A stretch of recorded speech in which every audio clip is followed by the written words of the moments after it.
On a bright winter morning in Wyoming, a retired Navy SEAL went to an auction looking for one guard dog. He found 3 frightened shepherd pups locked in separate cages, pressed together like they already knew goodbye was coming. The auction manager said they had to be sold apart, one by one, no exceptions. But Graham Ashcroft saw the hidden sign no one was supposed to notice. 3 siblings, do not separate. When a white trailer rolled into the yard, one puppy began shaking at a sound only his body remembered. Graham had spent years running from the echoes of engines, but that day he stood still for 3 dogs who could not speak. Stay with this story. Tell us where you're watching from, and please like and subscribe to help us reach 5,000 subscribers and bring more stories like this to life. Winter in Wyoming did not arrive like a funeral. It came bright. It came with a blue sky so clean it looked almost cruel, with snow flashing over the grasslands like scattered glass, with fence lines running across the white fields like dark stitches on the robe of some old sleeping giant. The wind moved low through the open country, combing the dry weeds that poked through the snow, and every distant sound seemed to travel farther than it had any right to travel. Graham Ashcroft had learned that about open land. Nothing stayed small out here. A truck backfiring 3 miles away could crack across the morning like an old order shouted through smoke. A hunter's shot from the ridge could turn his shoulders hard before his mind had even named the sound. A diesel engine starting in the cold could reach inside his ribs and twist something that had not fully healed, no matter how many years had passed or how many polite doctors had called it progress. He stood on the porch of his little ranch house just after sunrise, one hand wrapped around a mug of black coffee gone lukewarm, the other resting against the scarred wooden post beside the steps. He was 52 years old, broad-shouldered, tall, built like a man who had once carried too much weight without asking anyone to notice. His olive-drab combat shirt fit close across his chest, its camouflage sleeves faded from use, the stripes across the biceps worn soft at the seams.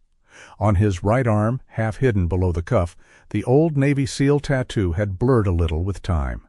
Time did that. It blurred the sharp things, but it did not always make them gentler. Graham watched sunlight pour over the snow-covered pasture. His boots were planted on the porch boards. His eyes were open. But for 2 or 3 seconds, he was not entirely there. The wind shifted. A metal gate somewhere gave a hollow knock. His fingers tightened around the mug. Then the world returned in pieces. Porch, coffee, cold air, fence, breath. The old barn leaned slightly to the east. His pickup sat near the shed with frost on the windshield. No one was calling his name. No one needed him to move fast. He set the mug down before he dropped it. "Just a gate," he muttered. The words came out rough, unused. He had moved to that ranch outside a small Wyoming town, not because the place promised healing. Graham did not trust promises, especially the kind printed on brochures or spoken in warm offices by people who had never woken up on the floor with their heart trying to beat its way out of their chest. He had moved there because the land was empty enough to absorb him, because the nearest neighbor's porch light was a distant amber dot, because if he stood still too long, no one would ask him what was wrong. That morning he had one simple errand. He needed a guard dog, not a companion. He would have said that if anyone asked. Not a pet to curl beside a fireplace and soften the edges of his life. Just a dog with good ears, clear instincts, and enough sense to warn him if coyotes came too near the livestock pen he had not yet filled, but kept repairing anyway, as if preparation itself could become a reason to stay.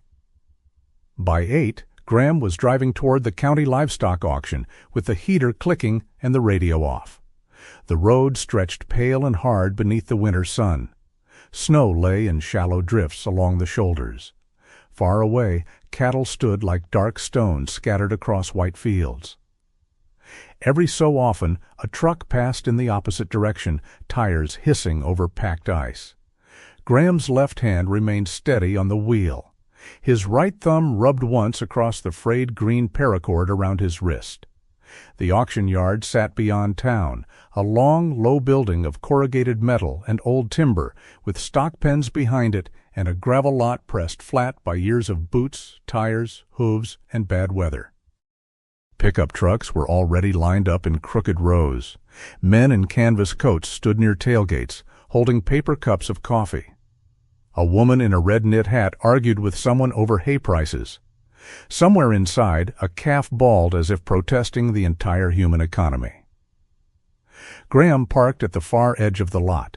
He preferred edges, corners, places where no one could come up behind him without permission. The air smelled of cold straw, diesel fumes, damp wool, and cheap coffee. It was not pleasant, but it was honest, the kind of smell that belonged to work.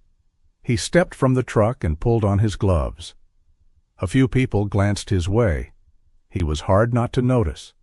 Tall, soldier still, with the face of a man who had slept poorly for so long that wakefulness had become his natural weather. But most eyes moved on quickly. Wyoming people knew how not to stare, or at least how to pretend they didn't. Inside the auction hall, heat rolled unevenly from ceiling vents. Folding chairs lined the floor. A wooden platform stood at the front, where the auctioneer's microphone waited like a judge's gavel. Paper lot numbers were clipped to boards. Men laughed too loudly near a coffee urn. Somewhere behind the walls came the shifting clatter of animals in pens. Graham found the desk marked Working Dogs, Juice P, Farm Stock, and asked to see what was available. The woman at the desk, silver hair pinned under a wool cap, slid him a clipboard without looking up. 2 healers, 1 old Pyrenees, 3 shepherd mixes. Maybe a collie if the owner shows. 1 dog, Graham said. She glanced up then, taking in the shoulders, the quiet, the old tattoo peeking from his sleeve. For cattle? Property? Coyotes? Mostly. She nodded as if that answered more than he had said. Back pens. Ask Roy. Graham followed the hallway behind the auction floor, moving past walls lined with old sale posters and faded photographs of prize bulls. The deeper he went, the more the sounds changed. Laughter faded. Straw rustled. Metal latches clicked. The air grew colder. Behind the auction building, under a roofed loading area open to the winter light, cages and crates sat in rows. Some held chickens. One held a pair of nervous goats. A blue heeler watched Graham with the sharp, offended intelligence of a schoolteacher.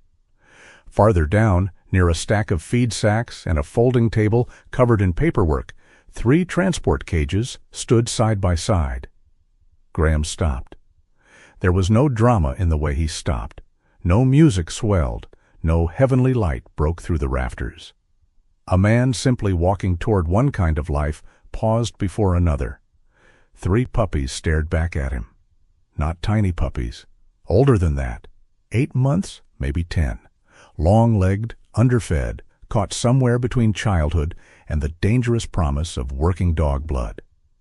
German shepherd in the yellow-black coats, Malinois in the narrow focus of their eyes and the restless electricity under their skin. The first stood in front. He was the largest, though still too thin, with a black saddle across his back and a dark mark running down his forehead like a small arrow. One ear stood tall, the other tilted slightly, giving him an accidental look of stern concern. He planted himself between Graham and the other 2 as if someone had appointed him captain of a kingdom made of wire. A paper tag on his cage read, Rowan. Behind him, pressed low against the side of the second crate, was Cinder. Darker than Rowan, leaner, with black spread unevenly over his golden coat, like ash after a burned field.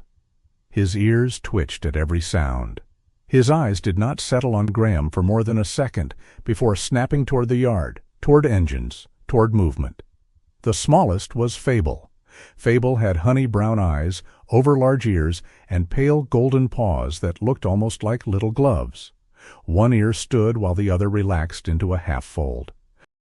He was tucked close to Cinder's shoulder, touching him gently with his muzzle every few breaths. Not demanding, not even comforting in any grand way, just reminding him again and again that he was not alone. Graham looked at them for a long time. He had seen men stand like Rowan. Young men, too young to know how young they were, putting their bodies in front of fear because someone had to. He had seen fear live in the skin like it lived in Cinder, not as an emotion, but as a weather system. And Fable, small, ridiculous-eared Fable, did something Graham was not prepared for. The little dog looked at his boots, then at his hand, then back at his boots, as though weighing whether this large, silent man might be a door or another wall. Graham exhaled slowly. One dog, he reminded himself. Fable sneezed. It was a small, dusty, undignified sneeze. Rowan glanced back at him with what looked like disappointment. Despite himself, Graham almost smiled. Almost? "Well," said a voice behind him, "they look better from a distance." Graham turned. Roy Fenwick came down the row with a clipboard tucked under one arm and a wooden auction gavel in his hand, as if he had been born gripping it. He was a thick-bodied man in his late 50s, wearing a flannel shirt under a fleece-lined denim vest and a brown cowboy hat with a sweat-darkened band. His mustache had gone yellow-gray, and his cheeks were flushed from cold or coffee or something older than both. He smiled easily. Too easily. "Roy Fenwick," he said, "auction manager. You looking for a working dog?" Graham nodded toward the cages. "Those three. Good eye. Shepherd Malinois type. Farm useful. Lot 12, Lot 13, Lot 14. 3 lots? That's right. They're together." Roy's smile did not move. "They're beside each other." Graham looked back at the cages. Rowan had shifted when Roy approached, his body stiffening. Cinder's ears flattened. Fable leaned closer to Cinder, paw sliding through the cage floor. "They're bonded," Graham said.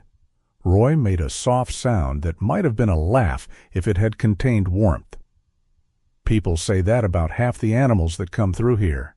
Then the animals eat, sleep, and forget. Dogs are practical." "Are they?" "More than people." A couple of men nearby chuckled, enjoying the line because Roy had delivered it like a man who had charged admission. Graham did not look at them. His gaze had dropped to the folding table beside Roy. Under the edge of a ledger book, half hidden by a stack of lot papers, lay a small wooden sign turned face down. Graham might not have noticed it if the corner had not caught against the wind and lifted slightly. There were words on the other side. He stepped closer. Roy's hand came down casually on the ledger. "You got a question?" Roy asked. Graham looked at him, then at the sign. "What's that?" "What's what?" "The board. Old junk from the back room." Graham reached for it. Roy moved first, not fast enough to seem guilty, but fast enough for Graham to mark the choice. "Careful! Splinters!" Graham's eyes stayed on Roy's hand. For a moment, the air between them tightened. Then Roy lifted the board with 2 fingers and turned it over, as if humoring an unreasonable child. Written across the wood in black marker were the words, "3 siblings. Do not separate." No one spoke for a breath. The phrase was not official, not printed, not stamped. It looked like something written in a hurry by someone with cold hands and a conscience. Graham felt the words move through him slowly. 3 siblings. Do not separate. A foolish thing, maybe. Sentimental. The kind of plea that got ignored by men with clipboards, because clipboards had columns, and columns did not leave room for small devotions. Roy flipped the sign back over. "Like I said, junk."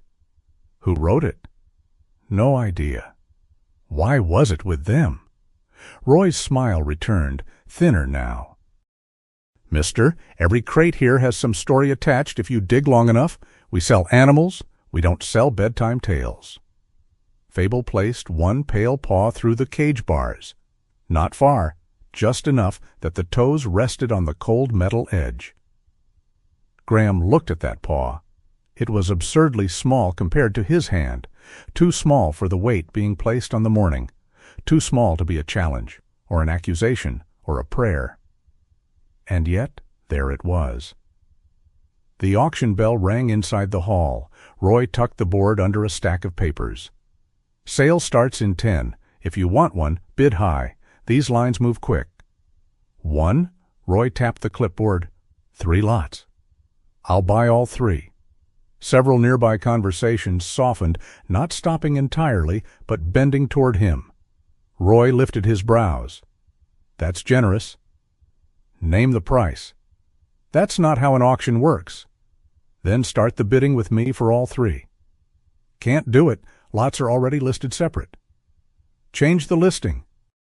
Roy laughed then, and this time the men by the feed sacks laughed with him. Not cruelly at first, just the laughter of people who recognized trouble beginning and preferred to stand on the side with coffee. "Listen," Roy said, lowering his voice with the patience of a man explaining weather to a fence post. "Once lots are cataloged, they sell as cataloged. Keeps things fair." "Fair to who?" "To buyers." Graham looked at the 3 cages. "What about them?" Roy's eyes cooled. "They're dogs." Rowan gave a low sound in his throat. It was not a bark, not yet. It was the sound of a young creature with more courage than options. Graham stepped closer to the cages and crouched carefully, keeping his movements slow. Rowan watched every inch of him. Cinder trembled so hard the wire beside his shoulder clicked faintly. Fable's paw remained through the bars. Graham did not touch it. He only set his gloved hand near the cage, palm down, leaving space. "You boys got names," he said quietly. "That's something." Fable sniffed the glove. Cinder looked toward the yard. Inside the auction hall, the microphone squealed. Someone called for Lot 1.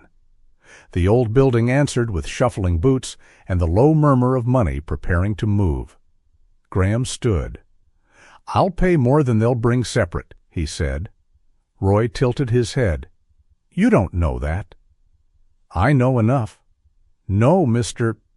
Ashcroft." "No, Mr. Ashcroft, you don't.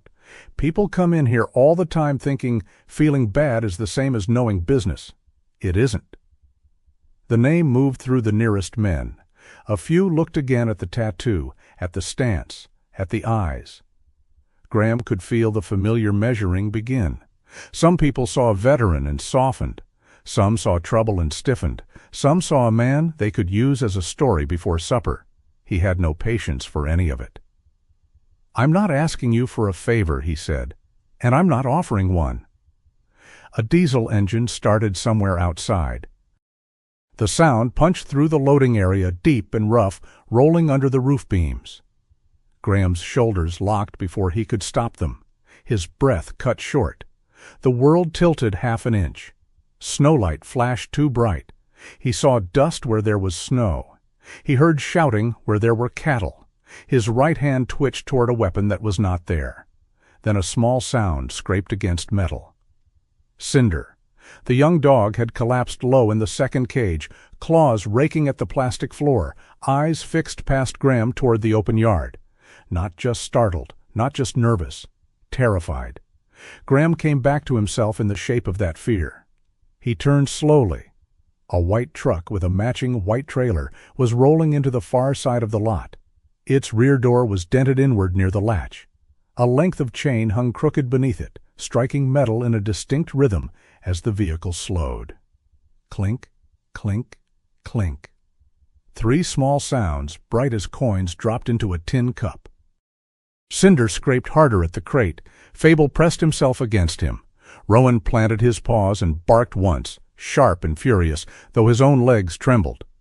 Roy looked toward the truck. It lasted less than a second, the change in his face. A flicker. The smile vanished. Something bare and annoyed and almost afraid showed underneath.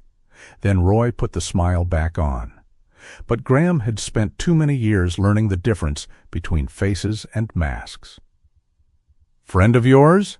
Graham asked. Roy adjusted the papers on his clipboard. "Transport comes and goes all day." "That one?" "Like I said." Cinder hit the side of the cage with his shoulder, trying to push away from a memory no wire could keep out. A few people nearby stopped laughing. Graham stepped between the cages and Roy. It was not dramatic. He did not raise his voice. He did not threaten. But the air changed around him, the way it does when a storm decides it has been polite long enough. "These dogs aren't going anywhere," he said. Roy's jaw tightened. "You don't own them. Neither does whoever you're waiting for. That's a strong accusation." "It's an observation."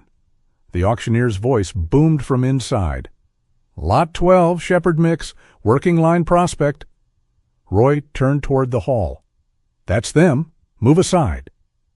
Graham placed one hand on the top edge of Rowan's cage. "No." The word landed harder than a shout. The men by the feed sack stared. The woman from the front desk appeared at the end of the row, clipboard hugged against her coat. From somewhere near the hall entrance, a tall woman in a dark green veterinary jacket paused, drawn by the tension, her medical bag hanging from one shoulder. Roy saw the audience forming and changed tactics. He spread his hands, the picture of weary reason. "Mr. Ashcroft, I understand you've taken a shine to them, but we have procedures." "Then use them." "That is what I'm doing." "No," Graham said. "You're using the word procedure because it sounds cleaner than what this is." Roy's face hardened. "You need to be careful." Graham felt the old heat rise in his chest. Not rage exactly. Rage was too simple. This was older, heavier. It was the feeling of watching someone prepare to leave part of the team behind and call it paperwork. He looked at Rowan, still guarding, at Cinder, shaking, at Fable, one ear folded, paw still reaching through the bars. Then he looked back at Roy. "I don't know what your auction rules say," Graham said, his voice rough but steady. "I don't know who wrote those lot numbers. I don't know why that sign was hidden under your papers." The white trailer outside rolled farther into the yard. The chain struck metal again. Clink, clink, clink. Cinder whimpered once, the sound thin enough to cut. Graham kept his hand on the cage. "But I know this," he said. "No one takes one of these dogs today. Not one. Not before a vet checks them. Not before their chips and papers are read in front of someone who doesn't answer to you." The woman in the veterinary jacket stepped closer, studying the dogs now, her expression sharpening at Cinder's distress. Roy's smile was gone completely. Around them, the auction hall kept murmuring, unaware that something small and stubborn had just planted itself in the machinery of the morning. Outside, sun blazed across the snow until the whole yard seemed forged from white fire. Inside the three cages, Rowan, Cinder, and Fable pressed close together. Three young shepherd hearts, thin and frightened and burning, like little flames surrounded by wind. And Graham Ashcroft, who had come to buy one guard dog and keep the world at a distance, stood between them and the sound that terrified them, already knowing the price of refusal had begun. Dr. Elise Merrow did not raise her voice. That was the first thing Graham noticed about her. Roy Fenwick had raised his. Not into a shout exactly, but into that public auction tone men used when they wanted witnesses to hear confidence instead of truth. A few buyers had started muttering. Someone near the hallway had asked if the shepherd pups were going back into the sale ring. The auctioneer's microphone continued to boom from inside the hall, calling prices for animals that had no idea how much human beings enjoyed naming the value of living things. But Elise Merrow simply stepped into the narrow space between Roy's clipboard and Graham's hand on the cage. She was in her mid-40s with chestnut brown hair pulled low at the back of her neck and a dark green veterinary jacket zipped to her chin. A worn leather medical bag hung from one shoulder. There was nothing theatrical about her. She had the tired, steady eyes of a woman who had been called out before dawn for calving trouble, stitched paws under bad lighting, and told hard truths to people who wanted softer ones. Her gaze moved once across Graham, then settled on the dogs. Rowan stood stiff at the front of his crate, eyes fixed on Roy. Cinder was crouched so low his belly nearly touched the plastic floor, breath fluttering in short bursts. Fable had pressed himself against Cinder's shoulder, one pale paw still hooked near the cage bars, as if the little dog thought he might hold the whole world together by gripping one strip of wire. Elise crouched, not too close. "Well," she said quietly, "that changes things." Roy gave a brittle laugh. "Nothing changes. They're on the lot sheet. They're also in acute distress. They're auction dogs. They get nervous." Elise looked at him then. "Roy, I have watched a llama spit into a county commissioner's coffee and still finish a sale inspection without blinking. I know the difference between nervous and distressed." A few people nearby tried not to smile. Graham did not. The diesel truck outside idled at the edge of the yard, its engine rumbling under the auction building like a storm trapped in a barrel. Each time the trailer shifted, the loose chain beneath it struck metal in 3 delicate notes. Clink, clink, clink. Cinder flinched each time. Elise heard it too. Her expression sharpened, but she did not turn toward the truck. She stayed with the dog. "I'm placing a hold on these 3 pending medical review," she said. Roy's face hardened. "You don't place holds on my inventory." "I place holds on animals showing signs of health risk at a county auction where I'm contracted to provide welfare clearance." "They've been cleared." "Not by me." Graham watched Roy calculate. It happened behind his eyes, small and quick. A man with something to hide did not always look frightened. Sometimes he looked annoyed that the room had stopped obeying him. Roy spread his hands, performing patience for the growing audience. "Doc, you know how this works. If every skinny farm dog got pulled from sale, we'd never move anything." Elise stood. She was not as tall as Graham, but she took up the space with a calm that made height irrelevant. "One pup is showing severe sound-triggered panic. One is guarding past normal social behavior. One appears underweight and cold-stressed. I am not clearing them for transfer until I examine them properly." "Transfer?" Graham asked. The word came out before he could stop it. Elise glanced at him.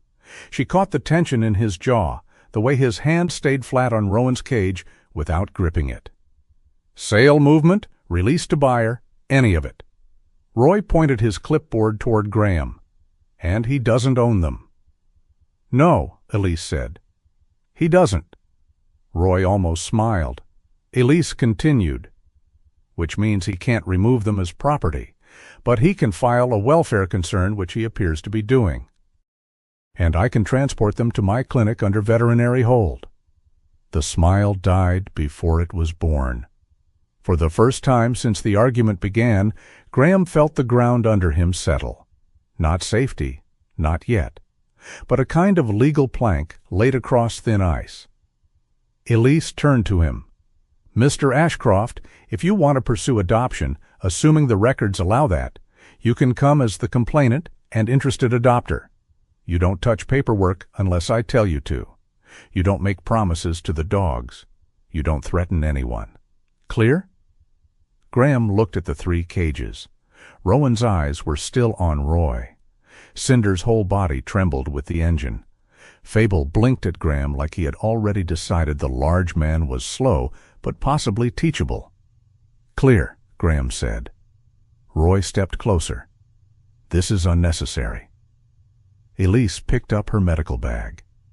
Most necessary things are, right up until someone finally does them.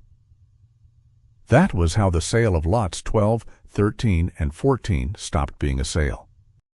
Not with applause, not with a grand speech, not with Graham carrying 3 cages into sunset like some old cowboy saint.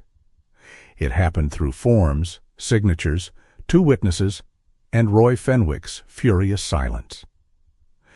The auction resumed around them, pretending nothing strange had happened. Prices rose and fell. Boots shuffled. Coffee poured. Outside, the white truck rolled away from the loading area, slow enough that Graham watched it in the reflection of the clinic van's window. Its dented rear door caught a blade of sunlight. The chain beneath it gave one final faint clatter before the sound disappeared into the lot. Cinder heard it until no one else could. At Elise's clinic on the edge of town, winter softened. The building was low and made of old brick, with fogged windows and a sign that read, "Marrow Veterinary Care," in blue letters worn pale by wind. A plastic wreath still hung crookedly on the door, though Christmas had passed weeks ago. Inside, heat wrapped around them with the smell of antiseptic, old coffee, dog biscuits, wet towels, and that faint grassy odor of hay stuck to boots. It was not a beautiful place. To Graham, it felt almost holy. Not cathedral holy, not stained glass and choirs, more like lanterns in a stable. A place where frightened creatures were brought in from weather and touched by hands that knew how not to make things worse. Elise had 2 assistants move the crates into a quiet exam room at the back, away from the main waiting area. The room had yellow walls, a rubber mat on the floor, a metal exam table, and a space heater that clicked every few minutes like an old man clearing his throat. "Doors stay closed," Elise said. Voices low, no sudden approach. We let them decide what a safe distance is. Graham stood against the wall, feeling too large for the room. Rowan came out first when Elise opened the crate. He did not bolt. He stepped forward, thin legs careful, head low, eyes moving from corner to corner. He sniffed the air, then immediately positioned himself between the room and Cinder's crate. His dark forehead mark made him look stern enough to audit the clinic's finances. Elise noticed. "That one thinks he's management." "He's not wrong," Graham said. It slipped out dry and unexpected. Elise's mouth curved for half a second. "Good, he can do payroll." Fable came next, after some patient coaxing and 1 small biscuit. He emerged with exaggerated caution, then sneezed at the rubber mat as if deeply offended by modern flooring. One ear stood up, the other gave up halfway. He circled once, found Graham's boots, and sat beside them without asking permission. Cinder would not come out. Elise did not pull him. She set food just inside the crate, then another bowl a little farther out. Cinder watched the bowl as though hunger itself might be a trap. Rowan saw the food. He did not move toward his own. Instead, he looked at Cinder, then at Fable, then back at Elise. Elise nodded slowly. "Ah, so that's how it is." She placed 3 bowls on the floor, equal distance apart, all visible to one another. Only then did Rowan lower his head and take one cautious bite.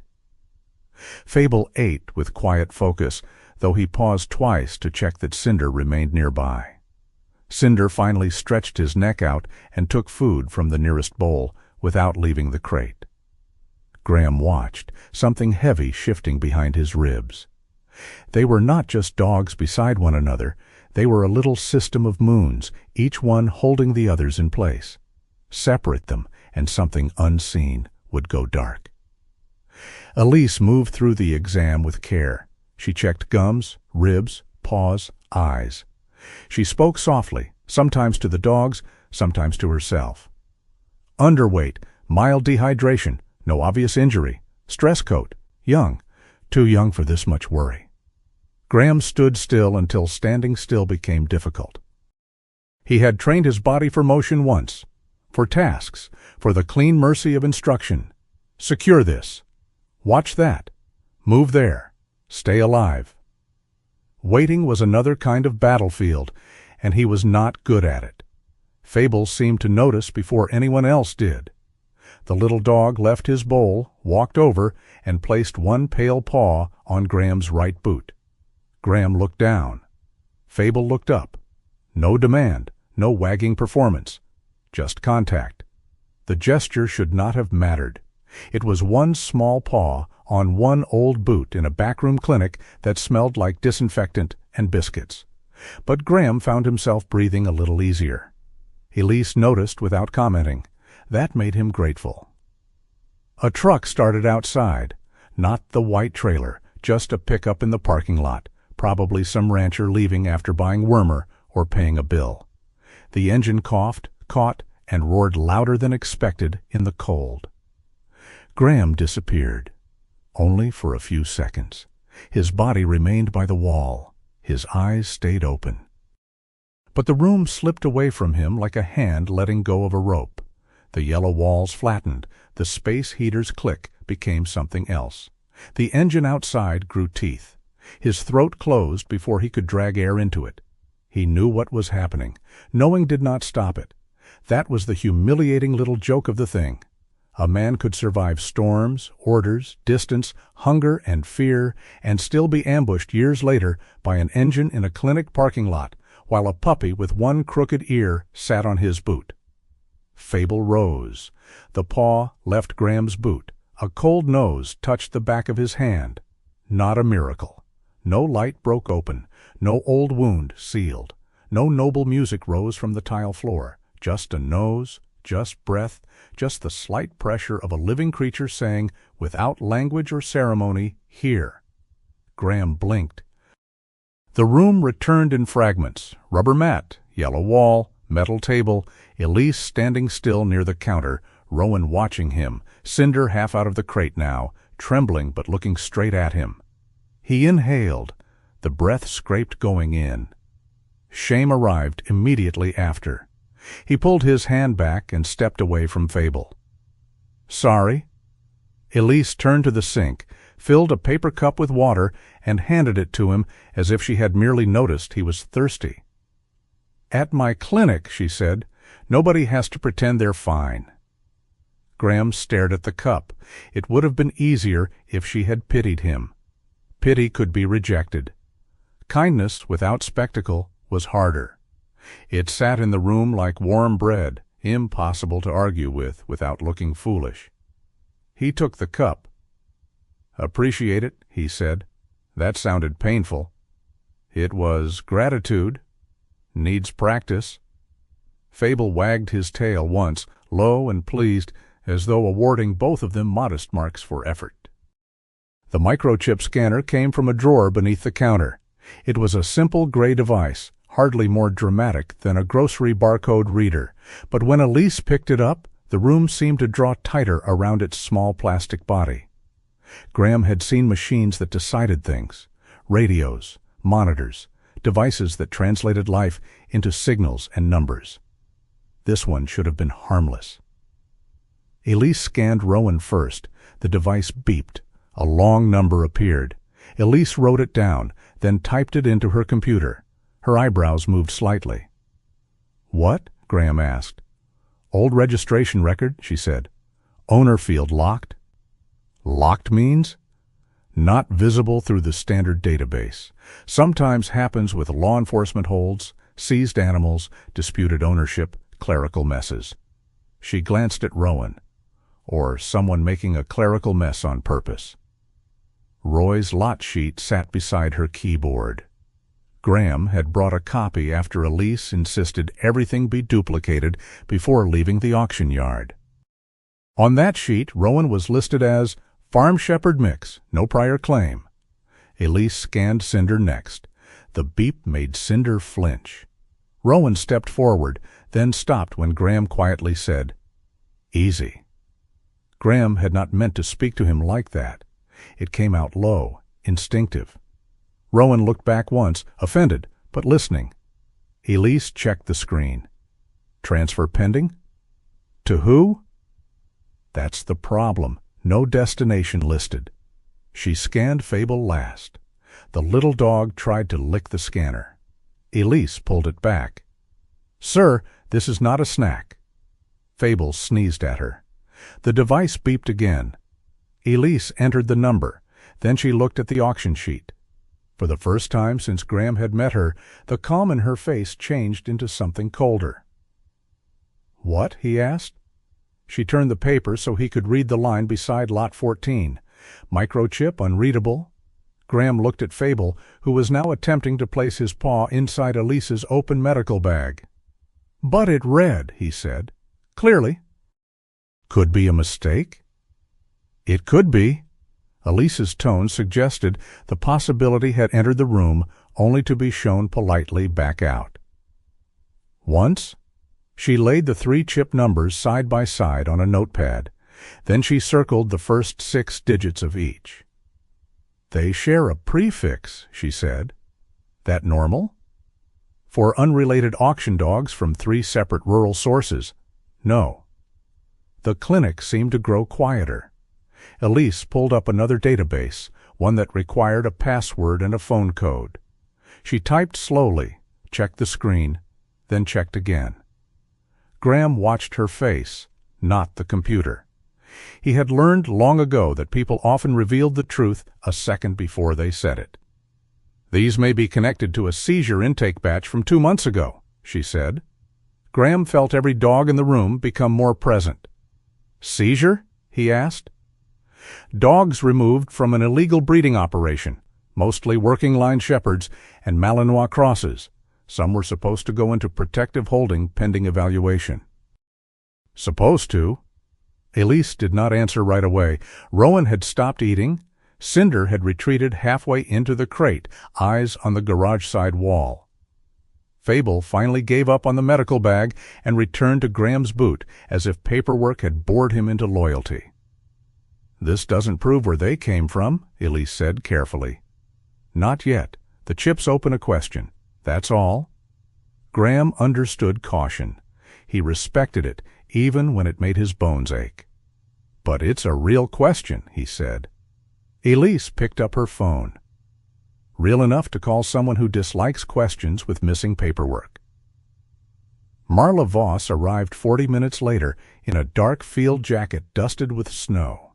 She entered without hurry, bringing cold air and the faint scent of winter road salt.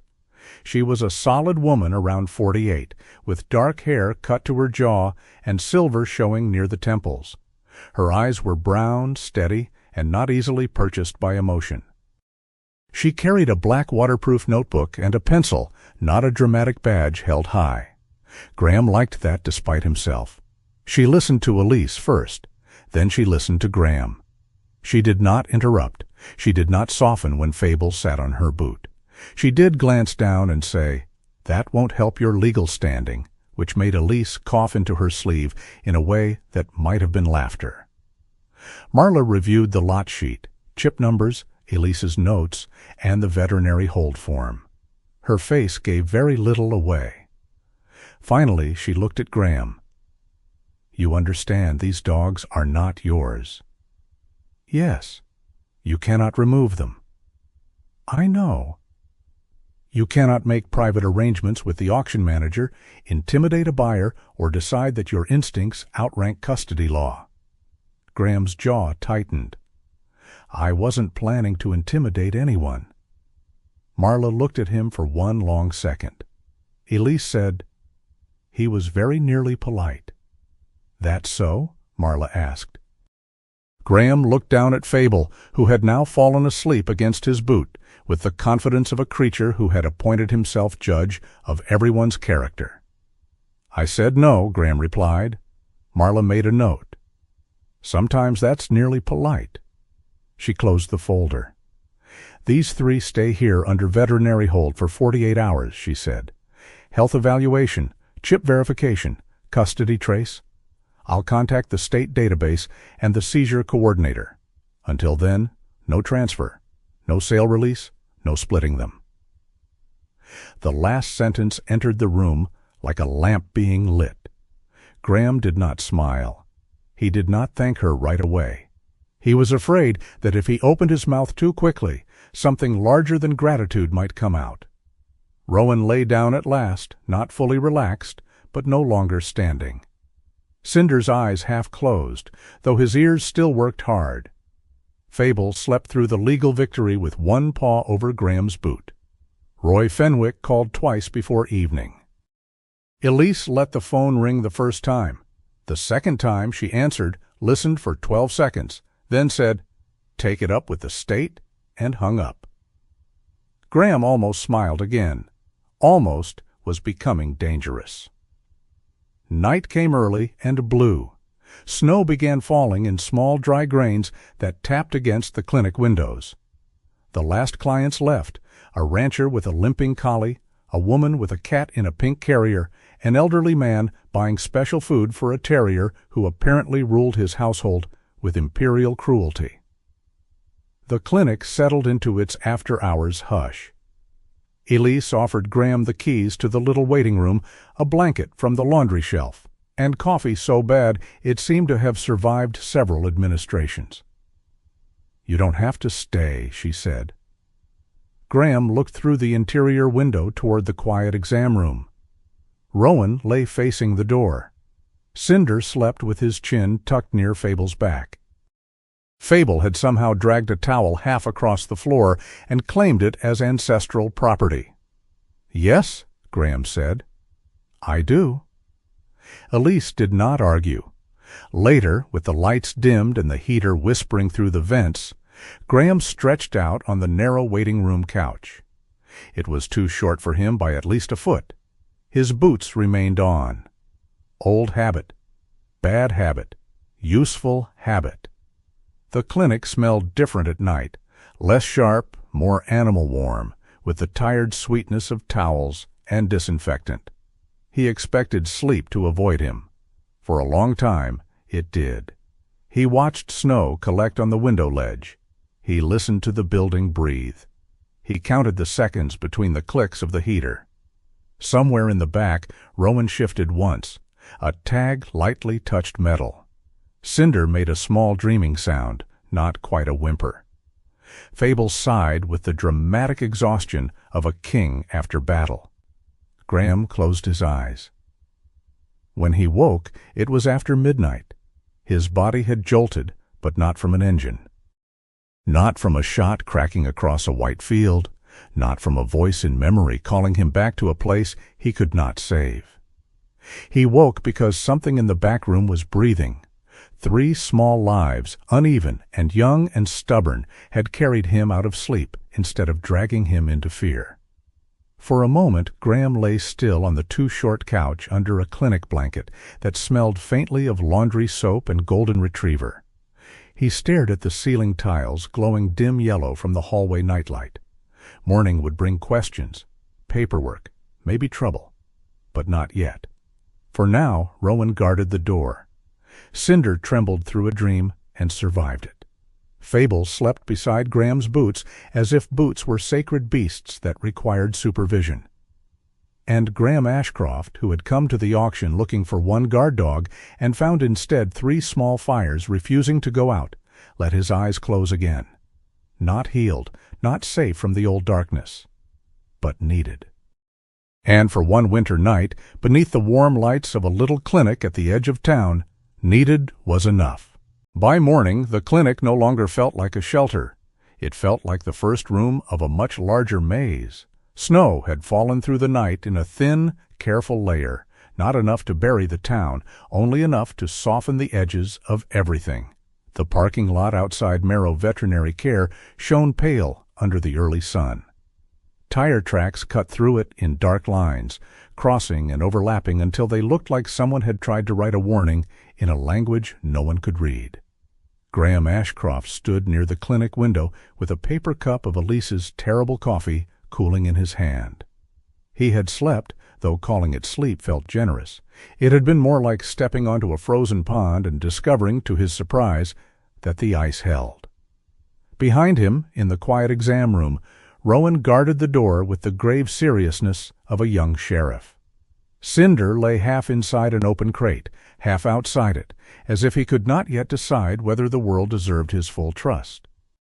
Fable had found a towel, dragged it beneath a chair, and fallen asleep with his nose tucked under one pale paw. Elise Merrow moved around them with quiet efficiency, updating charts, checking water bowls, and speaking to the dogs in a low voice that made the room settle. She did not ask Graham if he felt better. He appreciated that. Better was too large a word for one night on a clinic couch. Marla Voss arrived at 7:30 with frost on the shoulders of her dark field jacket and a cardboard tray of coffee that smelled much better than Elise's. Elise looked offended. "You brought outside coffee into my clinic?" Marla handed her one. "I brought mercy into your clinic." Fable opened one eye, saw no biscuit, and went back to sleep. Marla spread her materials across the small consultation table. Photocopied auction sheets, Elise's chip notes, 3 veterinary hold forms, a county map, and a black waterproof notebook already crowded with neat pencil marks. She had the air of someone building a bridge plank by plank while refusing to admit there was a river below. Graham stood across from her, arms folded, trying not to crowd the table. Marla noticed anyway. "You're doing that thing again." "What thing?" "Standing like the paperwork might run if you don't pin it down." Elise hid a smile behind her coffee. Graham lowered his arms. Marla tapped the first page with her pencil. "Here's what we know. The auction paperwork lists these dogs as farm shepherd mixes. No prior claim. 3 separate lots." "They're not separate," Graham said. "I'm aware." Marla's tone was flat but not unkind. "I'm talking about what the papers say. Papers lie often. They just prefer doing it in columns." She turned to the chip records. The microchips suggest all 3 passed through a seizure intake batch 2 months ago. Working line shepherds, Malinois crosses, and mixed guardian dogs removed from an illegal breeding operation in Montana. The state shelters were overloaded because of weather and volume, so some animals were moved to contracted temporary holding. "Prairie Gate holding," Elise said. Marla nodded. The name sat on the table like a clean white glove hiding a dirty hand. Graham had never heard of Prairie Gate before, but he already disliked the shape of it. It sounded wholesome in the way companies often did when they wanted people not to imagine cages, loading docks, or animals counted by head instead of name. "They're private?" he asked. "Private facility with a contract for temporary animal holding and transport coordination," Marla said. "Not unusual by itself. Rural agencies use contractors when shelters run out of space." "And that's where the names changed." Marla looked at him. "Possibly." Rowan, Cinder, Fable became unclaimed rural dogs. "Possibly," she repeated, a little harder. "I don't get to say it like fact until I can prove who entered the status change, when and under whose authority." Graham felt impatience rise, hot and immediate. He looked toward the exam room. Rowan had lifted his head at the change in the air. Cinder's ears twitched. Fable remained unconscious beneath the chair, spiritually committed to laziness. "They were almost sold off yesterday," Graham said. "I know." "Split up." "I know." "Then why are we sitting here pretending the right verb matters?" Marla did not answer quickly. That irritated him more than anger would have. Anger could be met. Silence made a man listen to himself. Finally, she said, "Because if I use the wrong verb, a lawyer gets the case kicked sideways. If I accuse before I document, the person who bent the paperwork gets to hide behind my mistake. If you act before custody is clear, they can make you the problem instead of the dogs." Graham looked away. Outside, a pickup passed on the road, slow over ice. His shoulders tightened at the engine, but it did not pull him under. Not this time. Marla softened her voice by a degree. "You know fast danger. I respect that. This is slow danger. Slow danger wins when good people get tired of details." The words landed where he did not want them. Slow danger. He had no training for that. Not really. He understood a door that had to be breached, a hill that had to be crossed, a voice that had to be answered before it went quiet forever. But a false status change in a database? A missing destination field? A line on a lot sheet? It felt like fighting smoke with a shovel. And yet 3 dogs were sleeping behind him because Smoke, somewhere, had learned how to sign its name. Marla spent the next 2 hours on calls. Graham heard only pieces. State database, intake batch, transfer authorization, prairie gate, lot numbers, verification pending. No, not released. Yes, all 3. No, not separated. Each time she said all 3, something in the clinic seemed to breathe easier. By mid-morning, she asked Graham to come with her to the county agricultural office. Elise stayed behind with the dogs, though Fable tried to follow Graham so earnestly that he bumped his nose against the glass door and looked betrayed by architecture. "You'll live," Elise told him. Fable sneezed in disagreement. The county agricultural office occupied part of a brick building beside a road plowed into brown slush. Inside, it smelled of paper, toner, old heat, and winter coats drying on hooks. A receptionist led Marla and Graham to a records room kept colder than the hallway, where metal filing cabinets stood in rows beneath humming fluorescent lights. Marla signed a log. Graham did not touch anything. He wanted to. Every drawer looked like it might contain a missing piece. Every folder looked too calm. Marla pulled transport logs from a shelf and laid them on a work table. The official chain looked tidy at first glance. Seizure intake in Montana, overflow placement, contractor transport, holding assignment, later status update. But neatness, Graham had learned, could be a kind of camouflage. Marla found the first bend in the road just before noon. "Here," she said. Graham leaned closer. A group of dogs from the seizure batch had been assigned to Prairie Gate Holding for temporary care and evaluation. Next to 3 chip prefixes matching Rowan, Cinder, and Fable, the intake description read, "Bonded littermates, Shepherd Malinois type, hold together pending behavioral review." Below that, dated 13 days later, was a status update. Unclaimed rural dogs, suitable for agricultural auction placement. No behavioral review attached. No receiving shelter listed. No veterinarian signature. Graham stared at the phrase "hold together." It was official, not sentimental, not black marker on scrapwood. A line in the system had said they belonged together before another line had erased the meaning. He touched the table with 2 fingers, grounding himself. Marla saw the movement. "You all right?" "No." She nodded once, as if that was an acceptable answer. "Good. Keep not being all right quietly." He almost laughed. It came out as a breath. The chapter of the day might have ended there if the world were kind enough to reveal truth in order. But truth rarely marched. It wandered, doubled back, and hid under grease. The next piece came from a mechanic on the north side of town.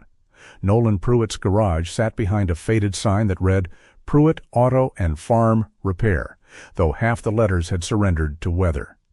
The shop smelled of oil, metal, coffee, and the stubborn pride of machines kept alive long after they had become inconvenient. A radio played softly from somewhere under a workbench. Snowmelt dripped from the roof in slow ticks. Nolan himself was thin, long-armed, and nearly 70, with a faded cap pulled low over white hair and a red shop rag tucked through his belt. His hands were stained dark at the nails no matter how often he wiped them. He looked at Marla with suspicion, at Graham with curiosity, and at the official request form with deep personal resentment. "I don't know anything about dogs," he said. Marla held up the photograph Elise had printed from Graham's description of the white trailer, captured in the auction yard background by a security camera. "I'm asking about this." Nolan glanced at it. His face changed. Not much, just enough. Graham caught it. "You know it," Graham said. Nolan's eyes moved to him. "I know a lot of trailers." "This one has a dent by the rear latch," Graham said. "Chain underneath, makes 3 clinks when it slows." The old mechanic stopped wiping his hands.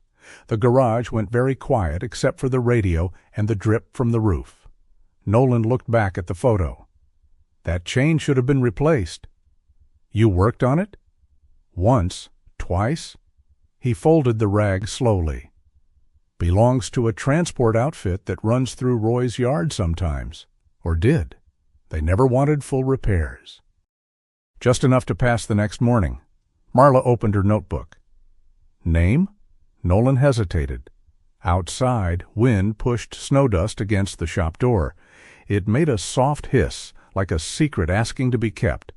Graham knew that hesitation. Not guilt exactly, more like a tired man standing before a door he had walked past too many times. Nolan, Marla said, not unkindly, I'm not asking you to guess. I'm asking you to remember. The mechanic's jaw worked. Paperwork said Prairie Gate on one invoice, he said at last. Another time it came under High Plains livestock transfer. Same driver, same trailer, same cheap chain rattling like a coffee can full of bolts. Graham looked down. 3 clinks. Cinder had not been reacting to all trucks, not to the whole species of engine and wheel in Winter Road. He had been hearing one sound, one rhythm, one doorway, back to the moment his world had gone wrong. A dog's memory did not use words. It used the body. Graham understood that too well. Back at the clinic that afternoon, Cinder lay near the wall with his head on his paws. Graham sat several feet away, back against the opposite wall, knees raised, hands loose. He did not call the dog. He did not coax him. He did not try to prove kindness by invading the only safety Cinder had managed to claim. Between them, Fable slept upside down, paws in the air, as if volunteering to be the least dignified treaty ever negotiated. Rowan watched Graham from near the door. Cinder's ears twitched when a vehicle passed outside. His body tensed.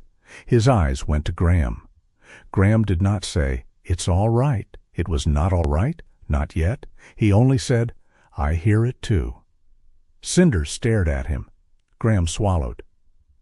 "Not the same thing, but I hear it." The dog did not move closer. That would have been too easy, and life had rarely given Graham the insult of easy mercy. But Cinder's paws stopped scraping against the floor. For a few quiet seconds, fear sat in the room without being chased out. That was new. By late afternoon, Roy Fenwick began his counterattack. It did not come through lawyers or official statements. Not yet. It came the small-town way.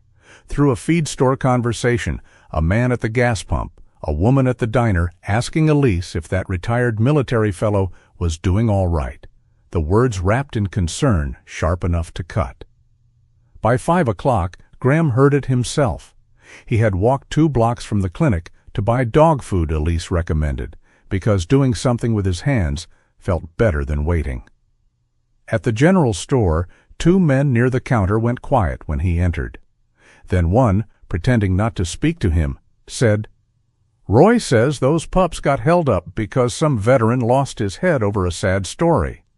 The other replied, "Heard the guy's got problems. Sees things that aren't there." Graham stood between shelves of feed scoops and leather gloves, holding a bag of puppy food against his hip. The old heat rose again. This time there was ice mixed into it. Problems? Unstable. Sees things. He could have turned. He could have answered. He could have made both men remember his height, his shoulders, the old discipline still living in the way he moved. Instead, he paid for the food. The cashier, a young man with acne along his jaw, avoided his eyes. Graham carried the bag back into the cold, each step grinding snow under his boots. For one terrible block, doubt walked beside him like a stray shadow. What if Roy was right in the only way that mattered?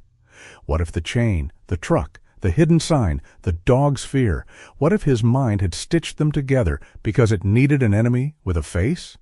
War did that. It left traps in the imagination. It taught a man to find patterns quickly, because sometimes patterns kept men breathing. Years later, the same gift could become a curse. A diesel engine became a threat. A slammed door became a warning. A stranger's glance became calculation. By the time Graham reached the clinic, his jaw ached from holding silence. Marla was waiting in the exam room. She had fresh snow melting on her boots and a printout in one hand. Elise stood beside her, arms folded. Rowan was at her feet, very interested in whether official paper could be eaten. Fable had already tested a corner and found it promising. Marla looked at Graham's face. Someone said something? No. That was not even close to convincing. Graham set the puppy food down harder than he meant to. Cinder flinched. Graham saw it and hated himself for the sound. Sorry, he said, softer. Cinder's ears remained low, but he did not retreat. Marla waited. Graham dragged a hand over his mouth. Roy's telling people I'm unstable. Yes. You knew? I expected it. And you didn't say? I wanted to see whether he'd start with your character or the evidence. He chose character. Graham stared at her. Marla handed him the printout. It was a way station record from the highway south of town. Date, time, vehicle class, gross weight, trailer identifier, declared cargo. One line was marked in yellow. A refrigerated container had left the yard near Roy's auction facility on the same night Rowan, Cinder, and Fable disappeared from Prairie Gate's active custody list. The declared cargo read, agricultural equipment. The signer of release confirmation was Roy Fenwick. Graham read it twice. The room grew still around him. Marla spoke carefully. This doesn't prove trafficking. It doesn't prove the dogs were inside. It doesn't prove Roy did more than sign a bad release. But it proves there was a container. Yes. And a release. Yes. And Roy's name. Yes. Graham looked through the glass into the back room. Rowan stood facing the door. Cinder watched from the wall. Fable had stolen the edge of the towel again and was dragging it backward with grave determination, as if preparing a royal carpet for some tiny, foolish king. The doubt that had followed Graham from the store did not vanish completely. Doubt rarely surrendered with dignity. But it lost its teeth. He had not invented the road. Someone had bent it. Marla folded the record and placed it on the table beside the chip numbers, the auction lot sheet, and the Prairie Gate status change. Separate pieces. Small pieces. None enough alone to carry the whole truth. Together, they began to resemble a map. Outside the clinic window, evening settled over the town in blue layers. Snow thinned to a few bright flakes, turning in the parking lot lights. Cars passed on the road, ordinary and unaware. Somewhere in the distance, a truck engine groaned and faded. Cinder lifted his head. Graham heard it too. This time, he did not leave the room. He sat down near the wall, leaving space between himself and the dog, not forcing trust, not asking for more than the moment could give. Rowan lowered himself by the door. Fable abandoned his towel campaign and flopped dramatically across Graham's boot. Cinder watched them both for a long while. Then slowly, the frightened young dog rested his chin back on his paws. Marla looked at Graham, then at the papers. "There's a bent trail here," she said. "We follow it carefully, or it disappears." Graham nodded. He had wanted thunder, a door kicked open, a villain dragged into light. Instead, he had a chip prefix, a false description, a mechanic's memory, a rumor meant to poison him, and a way station record with Roy Fenwick's name on it. It was not enough to end anything, but it was enough to begin. And in the warm-lit clinic, with 3 young dogs breathing behind him and snow covering the town like a page waiting for truth, Graham Ashcroft understood that paper could be a weapon. For once, he was willing to learn how to hold it.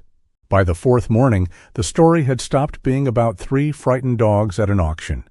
It had become a map of small permissions, a status changed by someone who knew which box to click, a transfer form accepted without a second signature, a lot number printed cleanly enough to look innocent, a private holding facility with a wholesome name, an auction yard with debt on its books, and a manager who called living creatures stock because the word made betrayal easier to swallow. Marla Voss laid the pieces across Elise Marrow's consultation table like bones from some paper animal.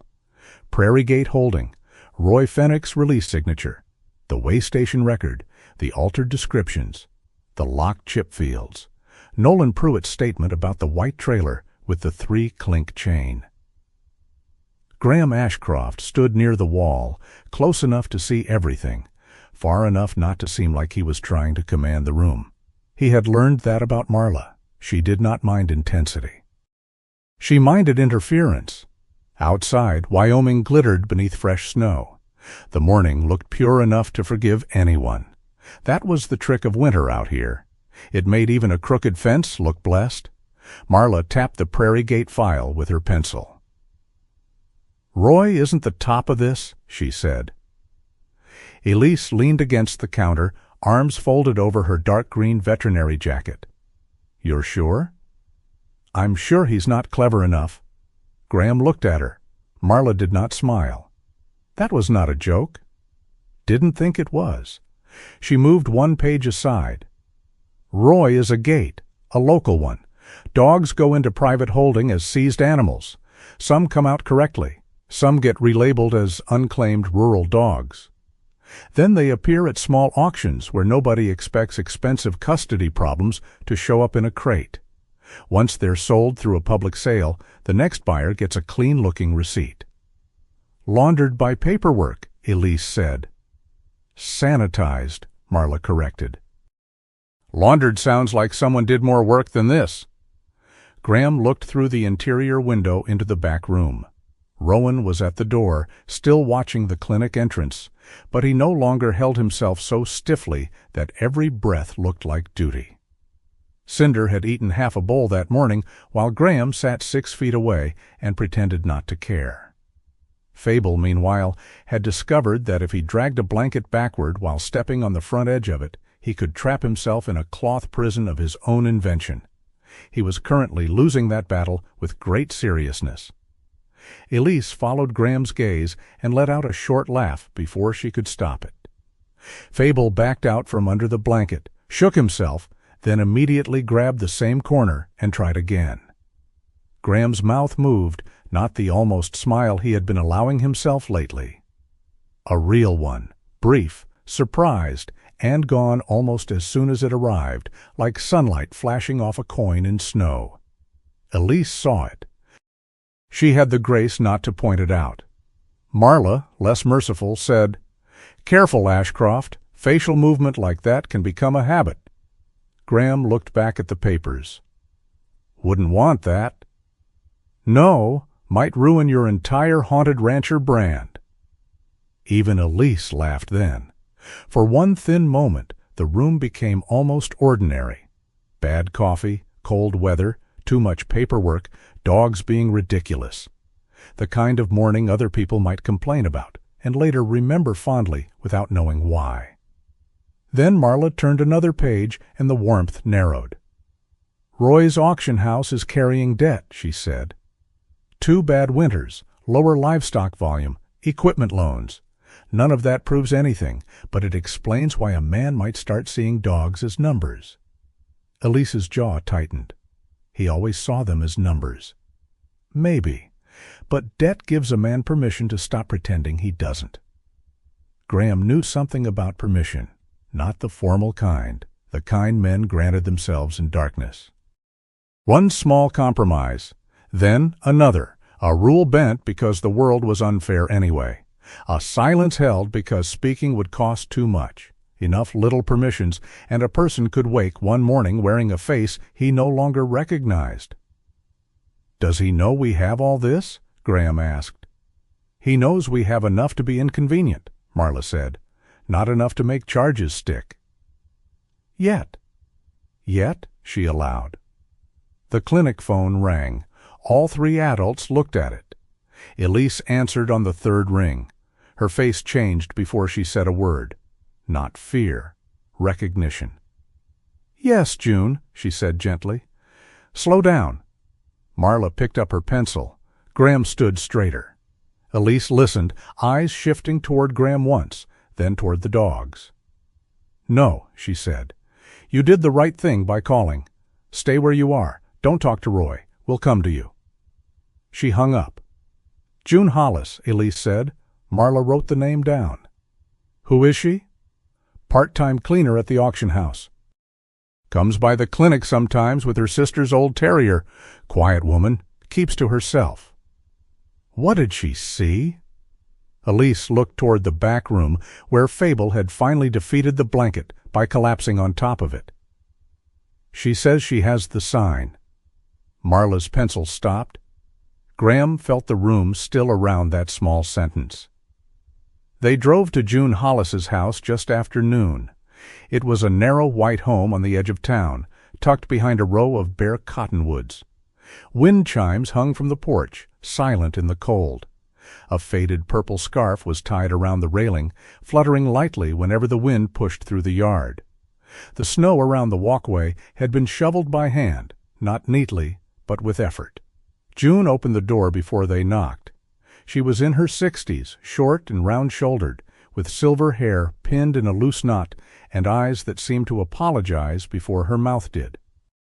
She wore a lavender sweater under a brown puffy vest, and fingerless gloves covered hands roughened by years of cleaning up after other people's business. "I don't want trouble," she said immediately. Marla's voice softened in a way Graham had not heard before. "Most people who say that already found some." June looked at Graham. He saw her take in his height, the combat shirt beneath his canvas coat, the old tattoo, the face that likely looked harder than he meant it to. He stepped back half a pace. "I'm not here to scare you," he said. June swallowed. "Roy said you were making things up." Graham nodded once. The words did not surprise him. They still found somewhere tender to land. Elise touched June's arm. "Tell us what you told me." June let them inside. Her house smelled of lemon cleaner, old wood, and something baking that might have been cinnamon bread. The living room was small, crowded with framed photographs, crocheted blankets, and porcelain birds lined on a shelf above the heater. It was the kind of house where nothing expensive lived, but everything had been chosen not to feel alone. June led them to the kitchen table. On it sat a black trash bag folded flat. She handled it with the strange care of someone unwrapping a relic. "I clean the auction office 3 evenings a week," she said. "Mostly trash, floors, bathrooms. Roy don't like folks touching his desk. Says I move things, though I never do." Marla sat across from her, notebook open, pencil ready, but not moving yet. June continued. "That morning before the sale, I saw those 3 pups in the back. They were pressed up together, like they were trying to be one dog instead of 3. Graham looked down. June opened the trash bag. Inside was the wooden sign. 3 siblings. Do not separate. The words looked darker in her kitchen than they had under the auction shed. The black marker had bled slightly into the grain. One corner was chipped. A smear of dirt crossed the word siblings, but did not hide it. June touched the edge with one finger. "It was tied to the middle crate with baling wire," she said. "Not fancy, just tied there. I noticed because one of them little ones kept putting his nose near it." "Fable," Graham said quietly. June's eyes warmed for the first time. "The one with the funny ear?" "Yes." "That one looked like trouble wrapped in fur." "He is." A tiny smile passed between them. Then June's face clouded. "Roy came back there with the papers. He saw the sign and got mad. Not loud. Roy don't always get loud when he's mean. Sometimes he gets quiet as a shut drawer. He cut the wire, took the sign off, and said, 'We're not selling a sob story.'" Marla wrote that down. "What did he do with it?" she asked. "Threw it by the trash bins behind the feed shed. I was taking bags out later, and I saw it there." June's fingers tightened on the table edge. "I don't know why I picked it up. It wasn't mine." "Why did you?" Graham asked. June looked at the sign for a long moment. "Because somebody had asked for one kind thing," she said, "and he threw it away like it was dirty." No one spoke. The heater clicked. Somewhere deeper in the house, a little dog barked twice, and then seemed to forget its own purpose. June gave a nervous laugh. "That's Daisy. She's old and thinks the mailman lives in the walls." Graham almost smiled again. Marla asked, "Did you see who wrote the sign?" June shook her head. "No, it was there when the dogs came in. But I heard one of the transport men say they're marked keep together from intake." "I remember because Roy said, 'Not here, they're not?'" Marla's pencil moved faster. Elise leaned forward. "June, this matters." June's eyes filled, though she did not cry. "I should have said something yesterday." "You're saying it now," Graham said. She looked at him, surprised by the gentleness in his voice. He did not know where it had come from. Maybe from the sign, maybe from the dogs, maybe from seeing someone small and afraid still choosing to hand over the truth. June slid the sign toward Marla. "Will they take them away?" "Not today," Marla said. It was not a promise dressed as comfort.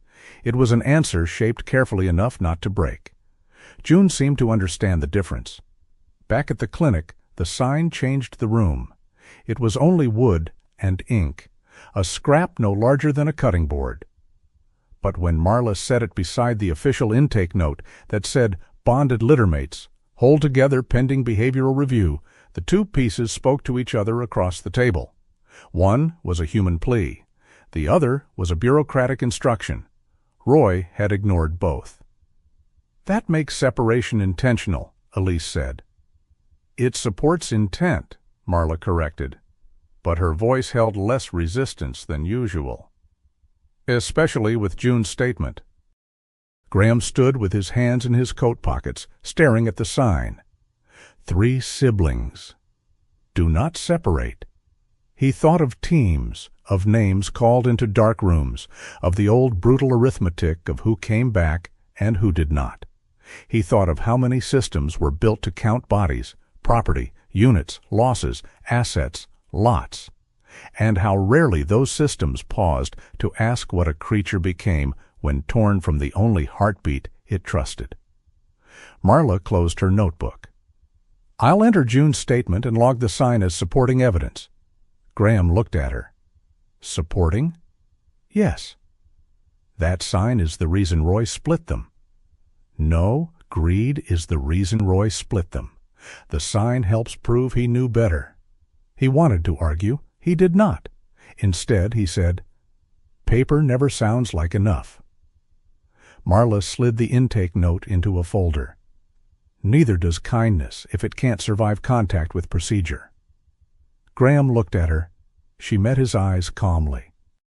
Elise, perhaps sensing weather, suddenly became very interested in restocking tongue depressors. Graham said, "Procedure isn't worth much if it forgets what it's protecting." "No," Marla said. "It isn't." The answer surprised him. Marla capped her pen. "That's why I'm careful with it." For the first time, Graham saw the shape of her differently. Not cold, armored. There was a difference. Marla did not hide behind rules because she loved rules. She held them like a shield because rules, properly used, could keep men like Roy from turning fear into inventory. Graham nodded once. A treaty, unsigned. That afternoon, Marla made a decision. "The clinic is no longer ideal," she said. Elise looked up sharply. "Because Roy knows they're here. And because too many people know they're here. If this is tied to a broader transport chain, we reduce access." "You want them moved?" "Temporarily, controlled foster, veterinary oversight, no public disclosure." Graham felt the words coming before Marla said them. She looked at him. "Your property is isolated?" "Yes." "Fenced?" "Partly. I can secure the old tack room." "Heat?" "Portable heater, insulated walls. I can improve it." Elise said, "I'll inspect it first." "You should," Graham replied. Marla studied him. "This is not adoption. This is emergency temporary care under veterinary hold. The dogs remain under review." "I understand." "Do you?" The question could have angered him. It did not. Not this time. Graham looked through the glass. Rowan had finally stretched out along the door. Cinder was sleeping, but his ears still moved at distant sounds. Fable had somehow dragged the forbidden blanket into the water bowl and now stood over the damp mess with the solemn confusion of a philosopher betrayed by physics. "I understand," Graham said. "They're not mine." His throat tightened slightly. "Not yet," Elise said. Marla glanced at her but did not correct it. By late afternoon, the sky had cleared into a bright white blue.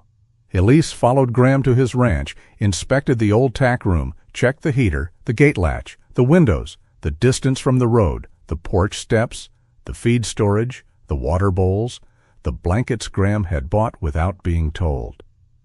"Over-prepared," she said. "Problem?" "No. Annoying, but useful." Marla made him sign 2 forms and initial 6 lines. Graham did it without complaint. That, more than anything, seemed to impress her. Before they loaded the dogs, Graham took the wooden sign and carried it to his porch. The ranch looked different with other people there. Less like a place waiting to be abandoned. More like a stage before the first actor walked on. Snow clung to the rails. The old barn threw a long blue shadow across the yard. Wind slid through the grass beyond the fence with a sound like distant applause from no one living. Graham set the sign beneath the porch roof, leaning it against the wall beside the door. 3 siblings, do not separate. It was not a decoration. It was not yet a claim. It was a promise with splinters. When Elise opened the first crate, Rowan came out and stepped onto the porch as if he had been assigned command of the entire property. He sniffed the boards, inspected the door, looked toward the pasture, and then back at Graham with grave professional doubt. "Fair," Graham said. "Place needs work." Cinder came next, slower. He stood at the bottom of the porch steps, paws in the snow, body low. The open yard stretched before him. Too much space, too much sky, too many places a sound could come from. Graham did not call him.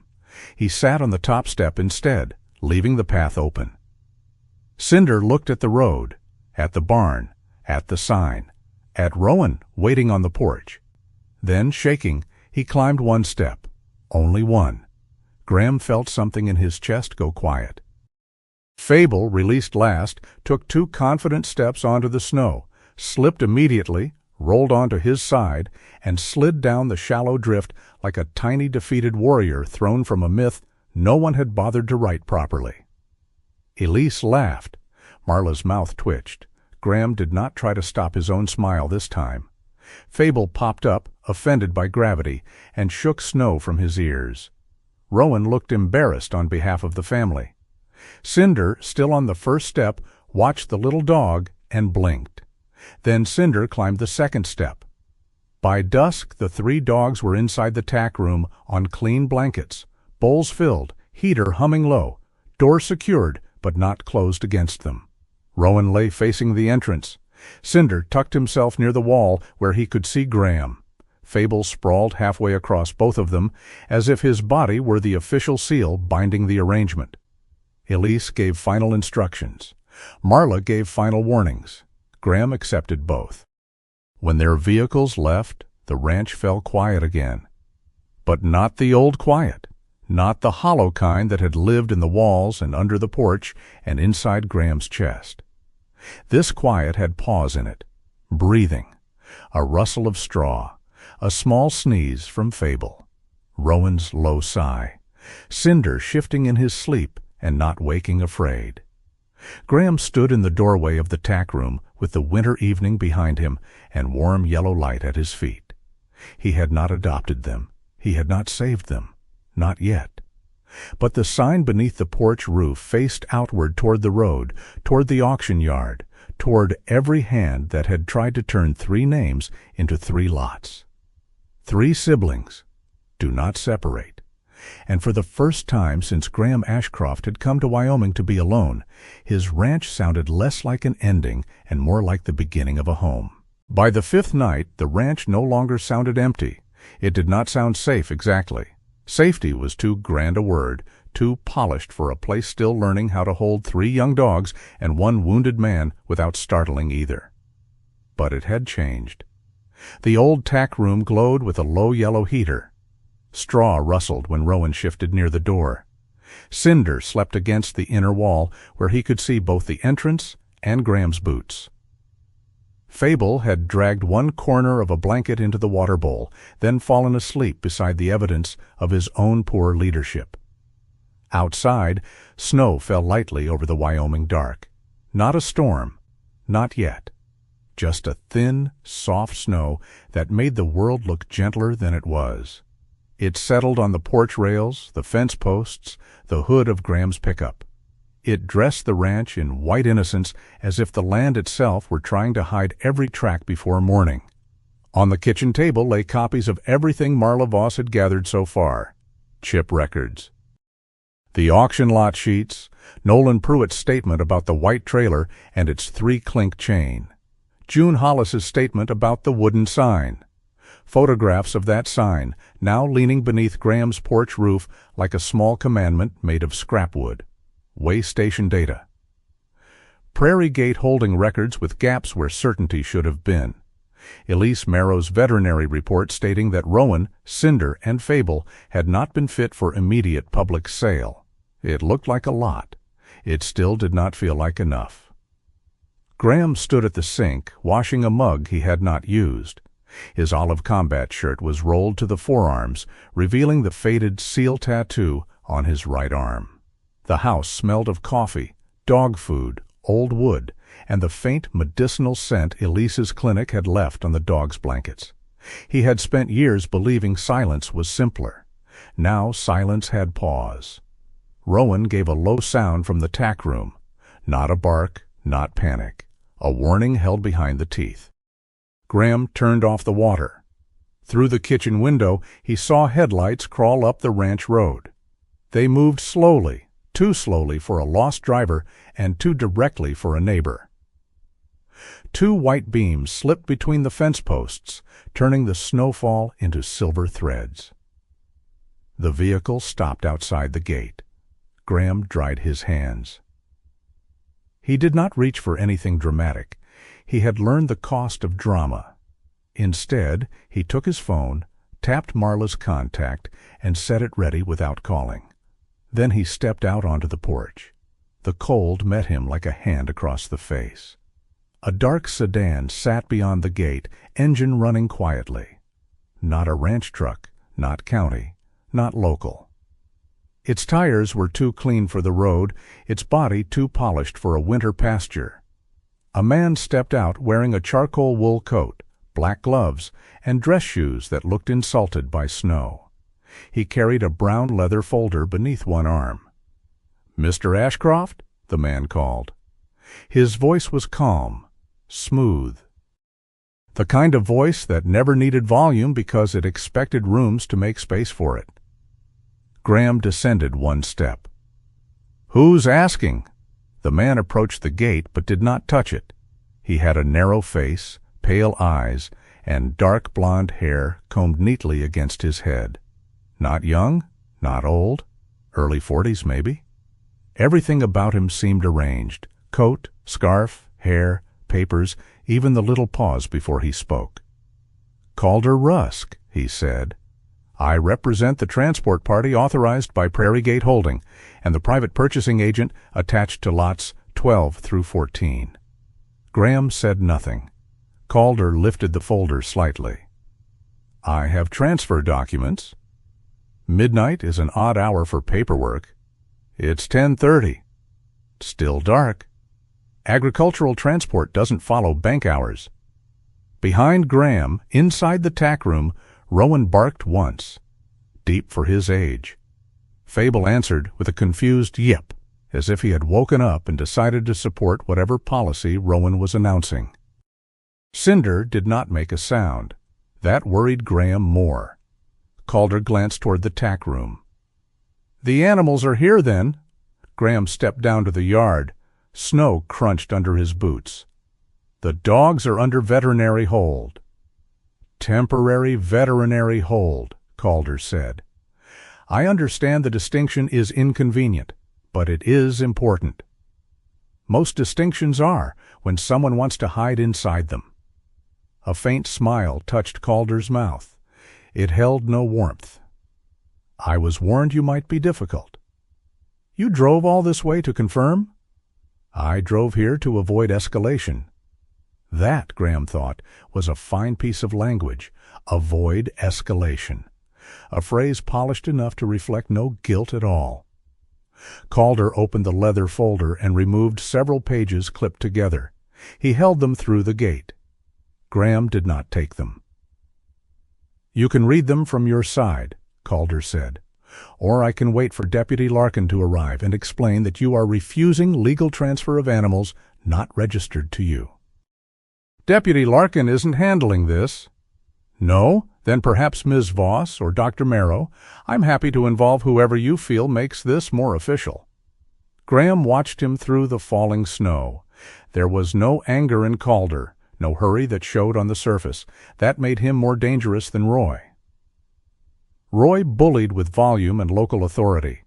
Calder came wrapped in procedure, every cruel thing folded into clean paper. "What do the documents say?" Graham asked. "They state that the 3 dogs in question were pre-contracted for transfer prior to the auction interruption. Prairie Gate Holding has authorized release to the transport party. Health certification is pending at destination, which is standard in cases involving interstate holding facilities. The refrigerated container leaves at 5 in the morning to meet its federal inspection window." "Convenient." "Scheduled," Calder corrected. Graham's phone vibrated once in his palm. A text from Marla. "On my way. Do not sign. Do not hand over." "Keep him talking." Graham slid the phone into his pocket without looking down again. Calder's pale eyes followed the motion. "Mr. Ashcroft," he said, softer now, "I understand attachment, truly. 3 sad dogs, a snowy ranch, a man with a history of service. It makes a compelling picture." Graham felt the air shift. There it was, not the blade, not yet, just the whisper of steel leaving the sheath. "But these are high-drive working-line animals," Calder continued. "They require stable handling, consistent conditions, and legal ownership that can withstand scrutiny. You are not their owner. You are not their handler. And from what I have been told, your own medical history raises questions about whether this environment is appropriate." The snow seemed to stop falling. Graham's hand went cold inside his glove. Calder did not raise his voice. That was the worst of it. He spoke as if reading weather, as if a man's worst nights were data points on a form. "I would hate," Calder said, "for your condition to become part of an official custody dispute." Graham looked at him through the gate. He had been insulted before, threatened before, misjudged often enough to stop expecting anything else. But this was different. Calder had reached into the part of him that still feared all the ugly words might be true. Unstable, unfit, broken, a man who should not be trusted with frightened things. From the tack room came a faint scrape. Cinder had moved to the doorway. The young dog stood behind the half-open lower gate, body low, eyes fixed not on Calder, but on the sedan beyond him. The engine idled in a soft, expensive purr. Not the white trailer, not the 3-clink chain, but wheels in the night were still wheels in the night. Fable pushed beside Cinder, nose first, then shoulder, then one ridiculous ear. Rowan stood in front of them both, making himself as large as a half-grown dog could. Graham did not answer Calder. He turned slightly, just enough to see the 3 of them. 3 small shapes in yellow light. 3 names the world had tried to turn into inventory. Calder mistook the silence for weakness. "The cleanest solution," he said, "is voluntary release." Before Graham could reply, the horizon behind town lit orange. At first it was only a glow, low and strange beneath the snow clouds. Then came the distant cry of sirens across the open land. Graham's body reacted before thought could catch it. The sound knifed through the ranch. His breath vanished. Calder turned toward the glow. That appears to be town. The siren rose, fell, rose again. Graham was no longer in the yard, not fully. The snow became ash-bright. The gate became a different barrier.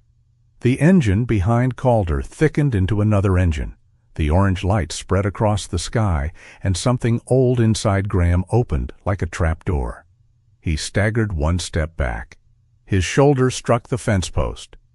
"Mr. Ashcroft?" Calder said.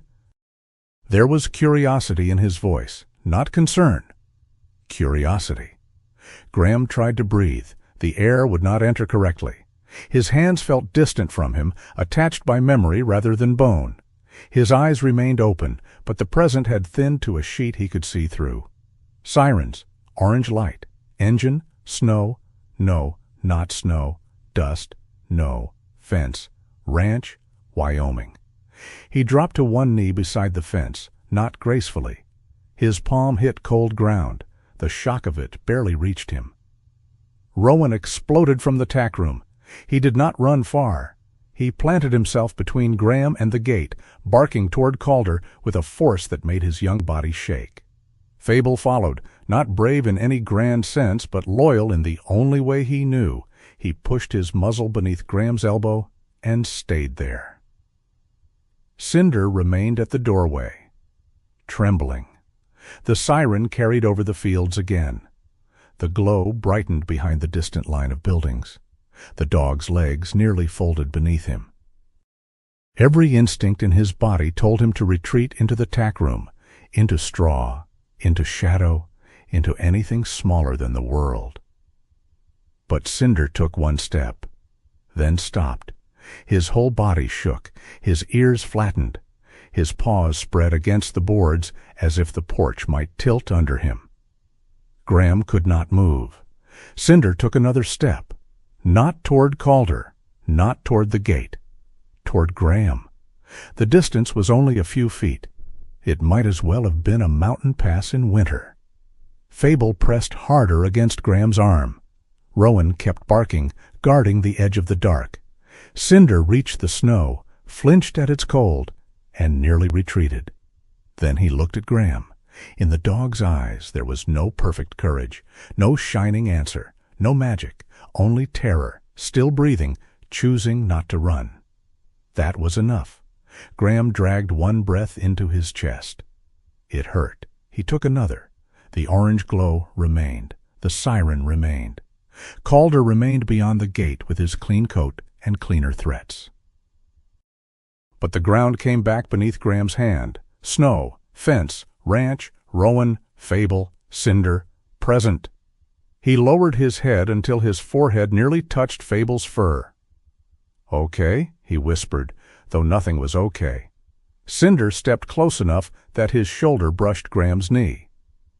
Graham lifted one shaking hand and rested it lightly on the dog's head. Cinder did not lean in. He did not wag. He simply stayed. Headlights swept up the ranch road. This time they belonged to Marla Voss.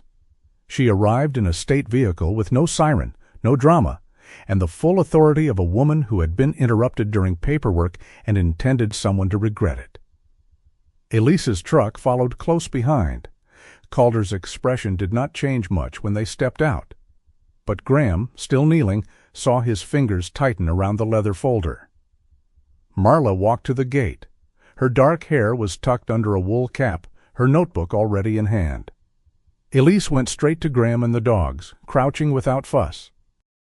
"You with me?" Elise asked. Graham nodded once. That was unconvincing. "Working on it." "Good enough for now." Marla faced Calder. "Mr. Rusk." "Ms. Voss, I was hoping to avoid troubling you at this hour." "Then you chose an odd way to spend your evening." He extended the papers. "I have lawful transfer documentation." "I'll review it." "I'm on a schedule." "That's unfortunate for your schedule." Marla took the documents through the gate, but did not open it. She read beneath the beam of her flashlight, calm as a judge carved from winter. Calder stood motionless. Roy would have argued by now. Calder knew better. Silence could look innocent if worn correctly. Elise checked Cinder with one hand and Fable with the other. You three picked quite a night to become a security committee. Rowan barked once more at Calder. Yes, Elise said. Your objection is noted. Marla turned a page, then another. Who issued this inspection code? She asked. Calder answered smoothly. Prairie Gate's transport coordinator. That coordinator doesn't issue federal inspection codes. It was relayed through the receiving party. The receiving party field is blank. A clerical omission. Marla looked up. Convenient. Graham almost smiled, despite the cold in his bones. Calder's mouth tightened. The container must depart by 5. What container? The scheduled agricultural equipment transport. Interesting. These papers are for dogs. The animals are part of a combined transfer. That's also interesting because the health clearance listed here references a clinic code that has been inactive for 14 months. For the first time, Calder said nothing. Marla folded the papers carefully. These documents do not override veterinary hold. They also contain inconsistencies that require verification through the state system. Until then, the animals remain where they are. Calder's eyes moved to Graham. You are making a mistake. Marla stepped slightly into his line of sight. He isn't making anything. I am. The wind moved through the fence wires. In the distance, the orange glow pulsed. Elise's phone rang. She answered, listened, then looked at Marla. It's the auction annex, she said. Storage room fire. No injuries reported. Fire crew says electrical so far. Roy's already telling people records are gone. Marla's face hardened. Graham closed his eyes briefly. Of course, not because the world was dramatic, because men who bent trails often set fire to signposts and called it weather. Marla took out her phone and made 2 calls. Her voice stayed low. Evidence preservation, county fire report, digital backups, way station data, gas station cameras, Prairie Gate transport records. She built the net while standing in falling snow, 1 knot at a time. Calder watched her do it. His calm began to thin. You cannot hold me here, he said. No, Marla replied. But I can document that you attempted transfer using questionable papers while a related auction storage room was actively burning. That is an ugly implication. Then you should hope the facts become prettier. Elise helped Graham stand. His legs felt unreliable, but they held. Cinder remained beside him. Rowan pressed against the outside of his calf. Fable tried to sit on Graham's boot and missed, landing partly on snow and partly on his own dignity. Marla's phone rang. She listened. The night seemed to lean closer. Say that again, she said. Graham watched her face, the way all softness left it. She ended the call and turned to Elise first, then Graham. A refrigerated container tied to a Prairie Gate transfer code just pinged at the South Way station, she said. It's staged at the lower freight yard. Scheduled departure before dawn. Calder slid his folder shut. Too slowly. Graham looked down at Cinder. The dog was shaking again, but still standing in the snow beside him. The old fear waited at the edge of Graham's chest, asking to become law. He knew he was not healed. He knew the sirens could still pull the ground from under him. He knew Calder's words would return later, when the house was dark and doubt had learned his name again. But Cinder had taken 1 step, then another. Graham placed his hand on the young dog's head, not to claim him, not to command him, to share the small, frightened space between what had happened and what still needed doing. All right, he said softly. Cinder's ears flicked toward him. Graham looked past the fence, past Calder, toward the southern dark where roads met scales, where containers waited, where paper tried to outrun morning. "We'll be scared together," he said, "but we're still going." Before dawn, Wyoming turned silver. The sky had not yet decided to become morning, and the world below it seemed caught between breath and prayer. Snow covered the freight yard, the county road, the low roofs of storage buildings, and the long backs of parked trailers. Every surface held a pale blue glow, as if the moon had poured itself over the earth and forgotten to leave. Graham Ashcroft stood beside Elise Merrow's truck at the edge of the south freight yard, feeling the cold move through his coat and into his bones. He had not slept. None of them had. Marla Voss had arrived first, all dark jacket, wool cap, notebook, and controlled urgency. Trooper Ben Kellen met her near the entrance gate, a tall highway patrol officer with a square jaw, tired eyes, and the unhurried posture of a man who had learned not to waste motion in cold weather. His cruiser idled behind him without flashing lights. Marla had insisted on that. No spectacle. No warning to anyone who might still be preparing to leave. Graham did not know Ben Kellen well. He had seen him twice in town, once near the gas pumps, once outside the feed store.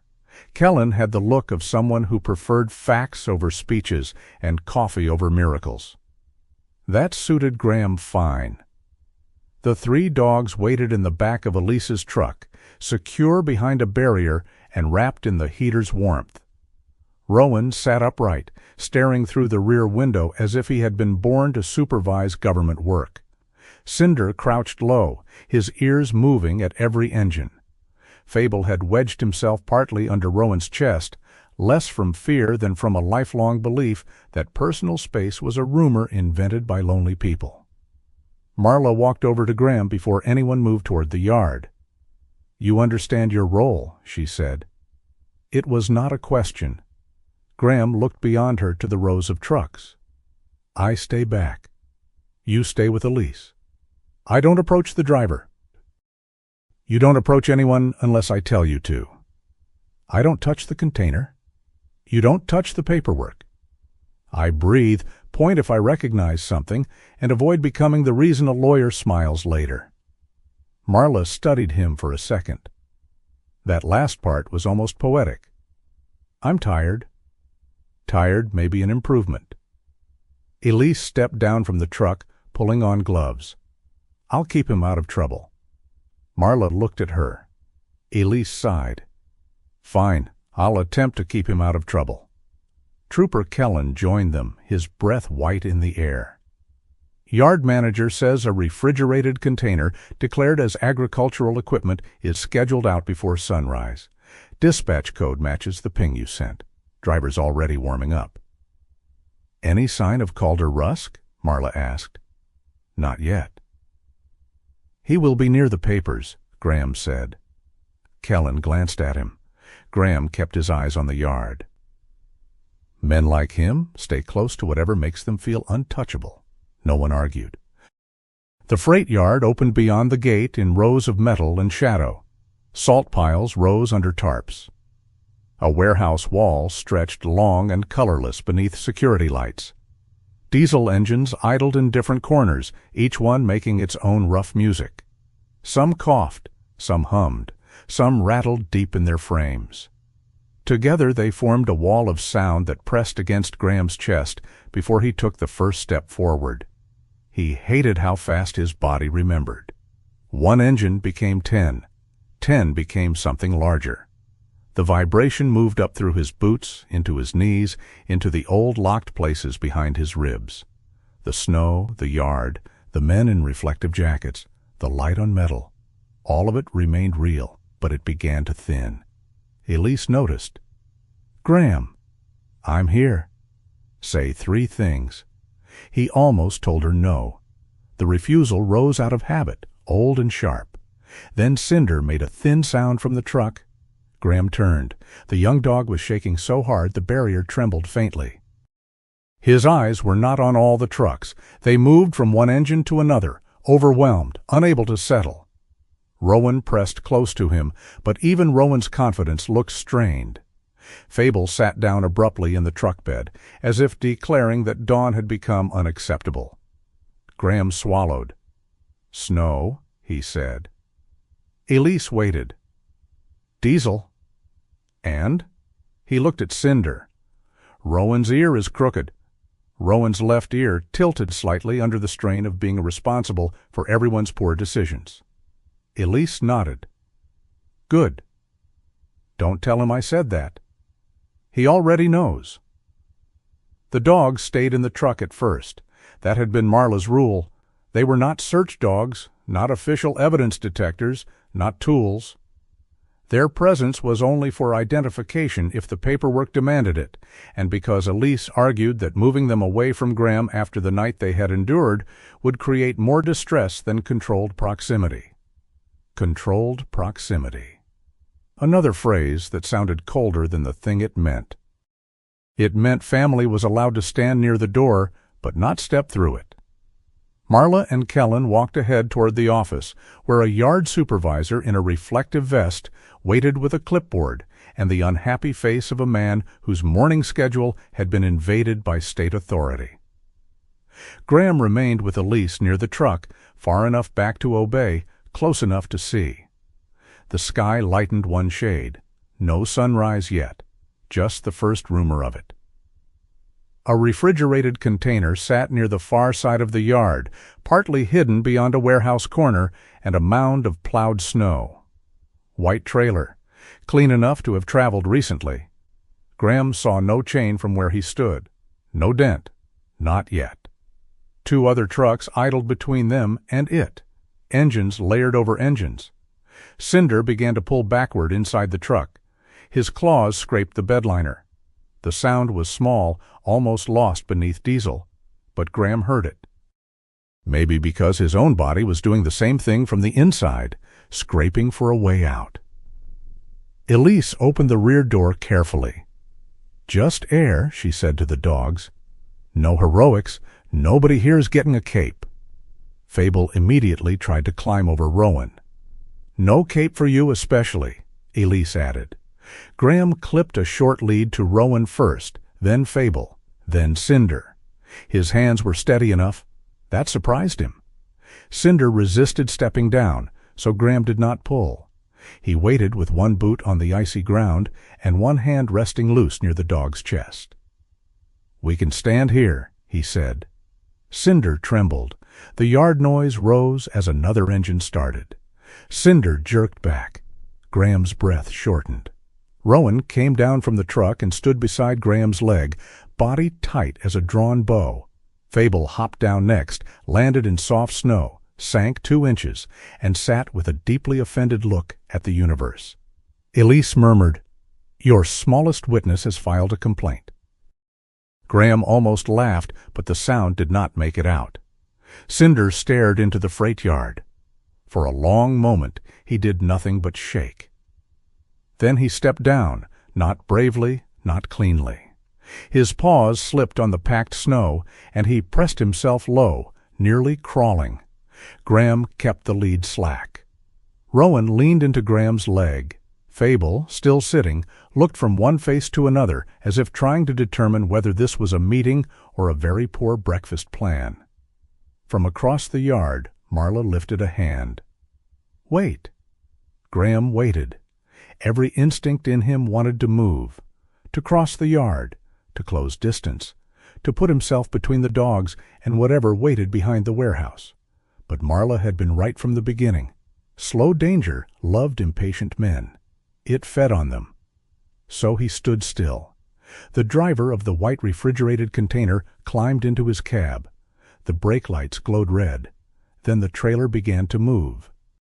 It rolled slowly from behind the warehouse corner, wheels crunching over packed ice.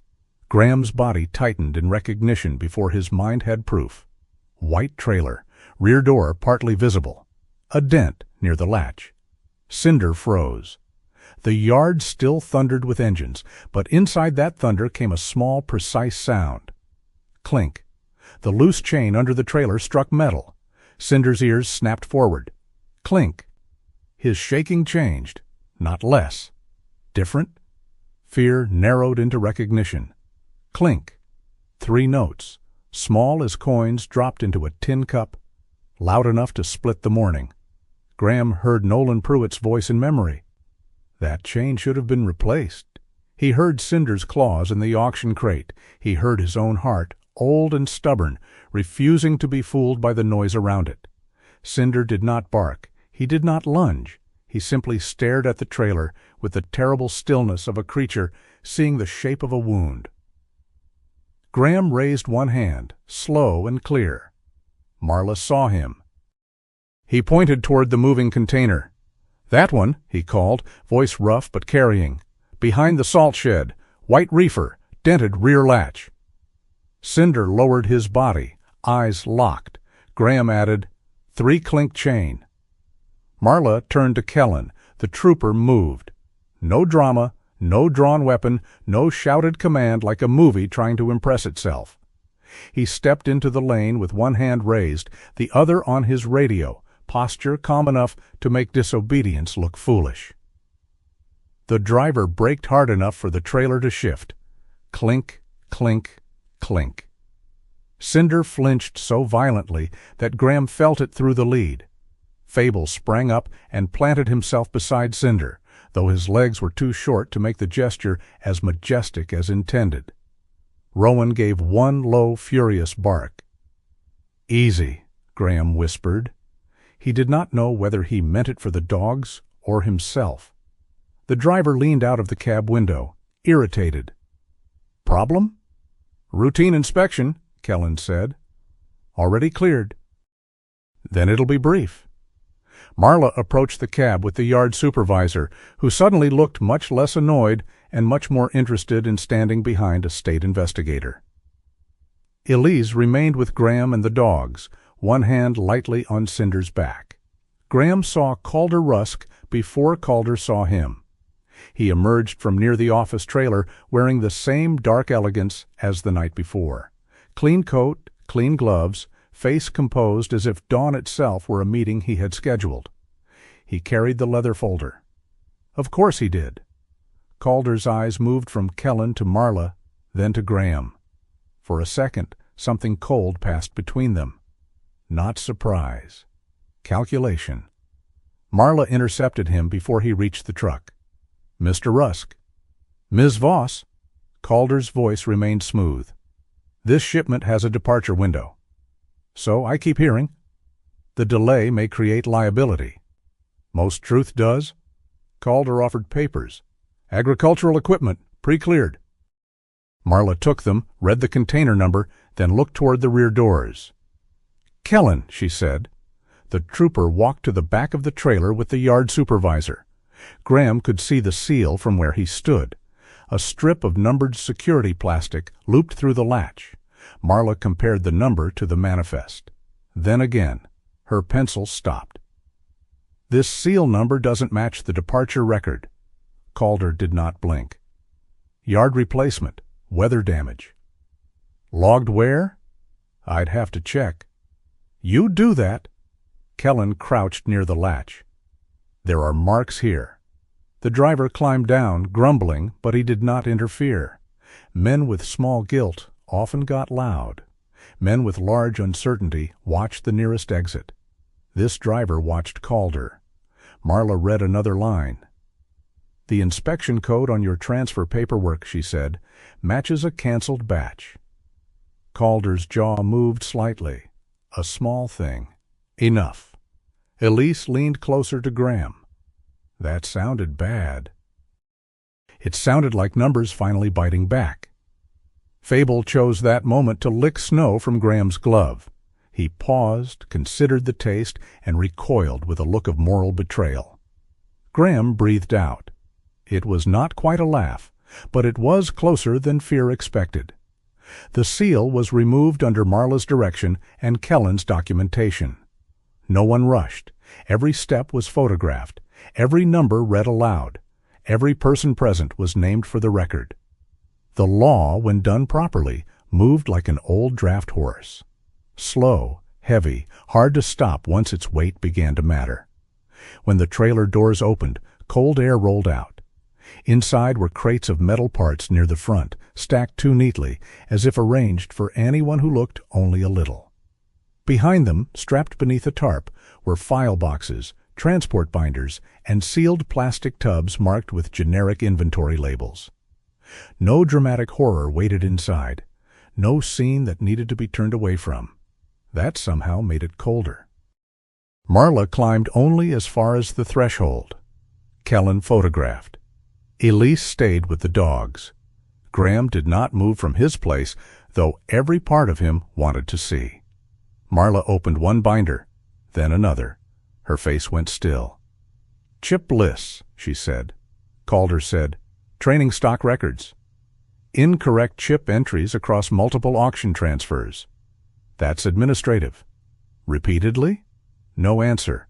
Marla lifted a folder. "Private buyer lists, export contacts, transfer codes tied to seized animal batches." The yard supervisor muttered something Graham could not hear, but understood perfectly. Kellen stepped down and spoke into his radio.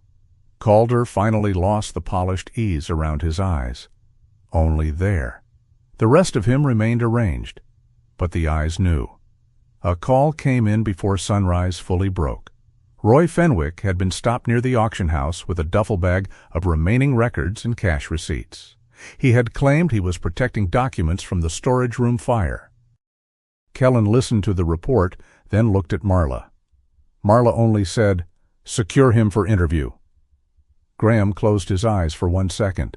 Not relief, not victory, something more cautious. The first groan of a door that had been stuck for years.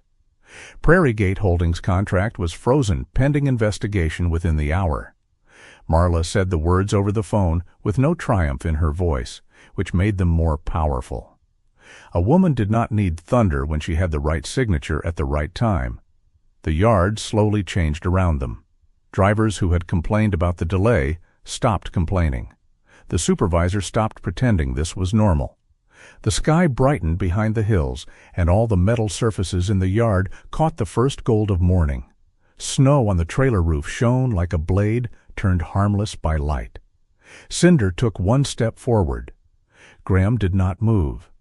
The young dog looked at the open trailer. His legs trembled, but he did not retreat.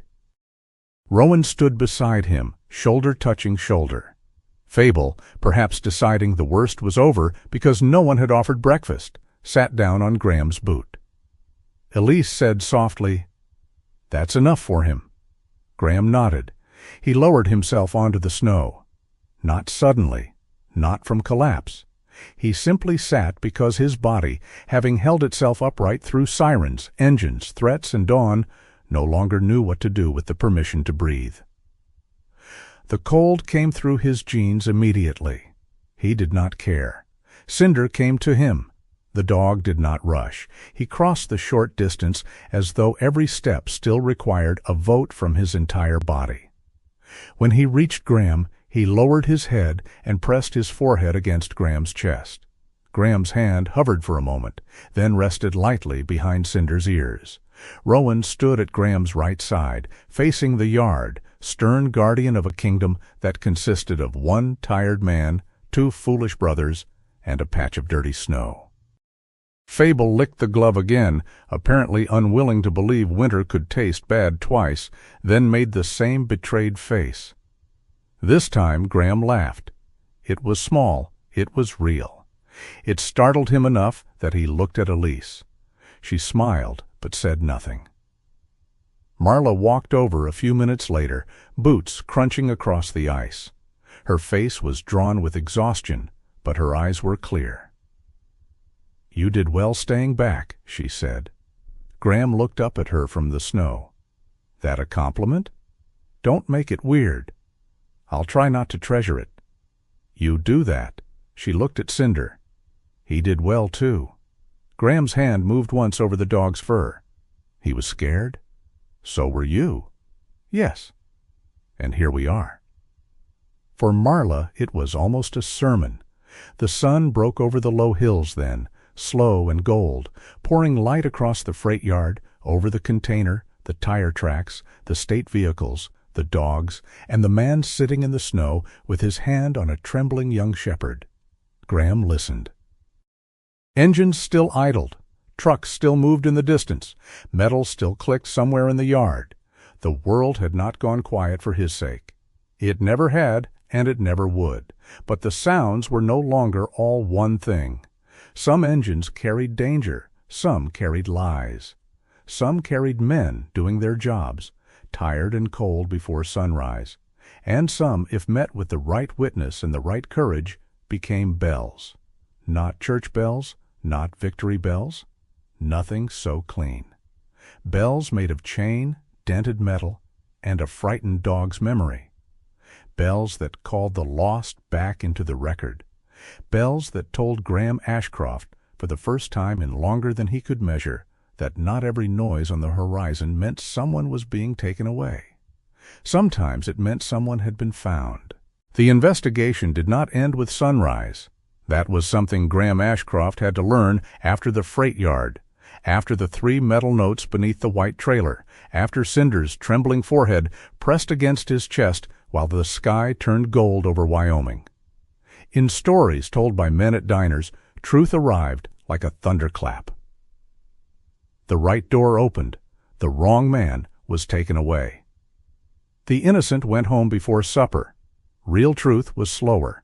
It came with phone calls, signatures, temporary holds, state emails, copied files, frozen contracts, sealed evidence tubs, and people who said they would circle back as if justice were a horse tied somewhere nearby.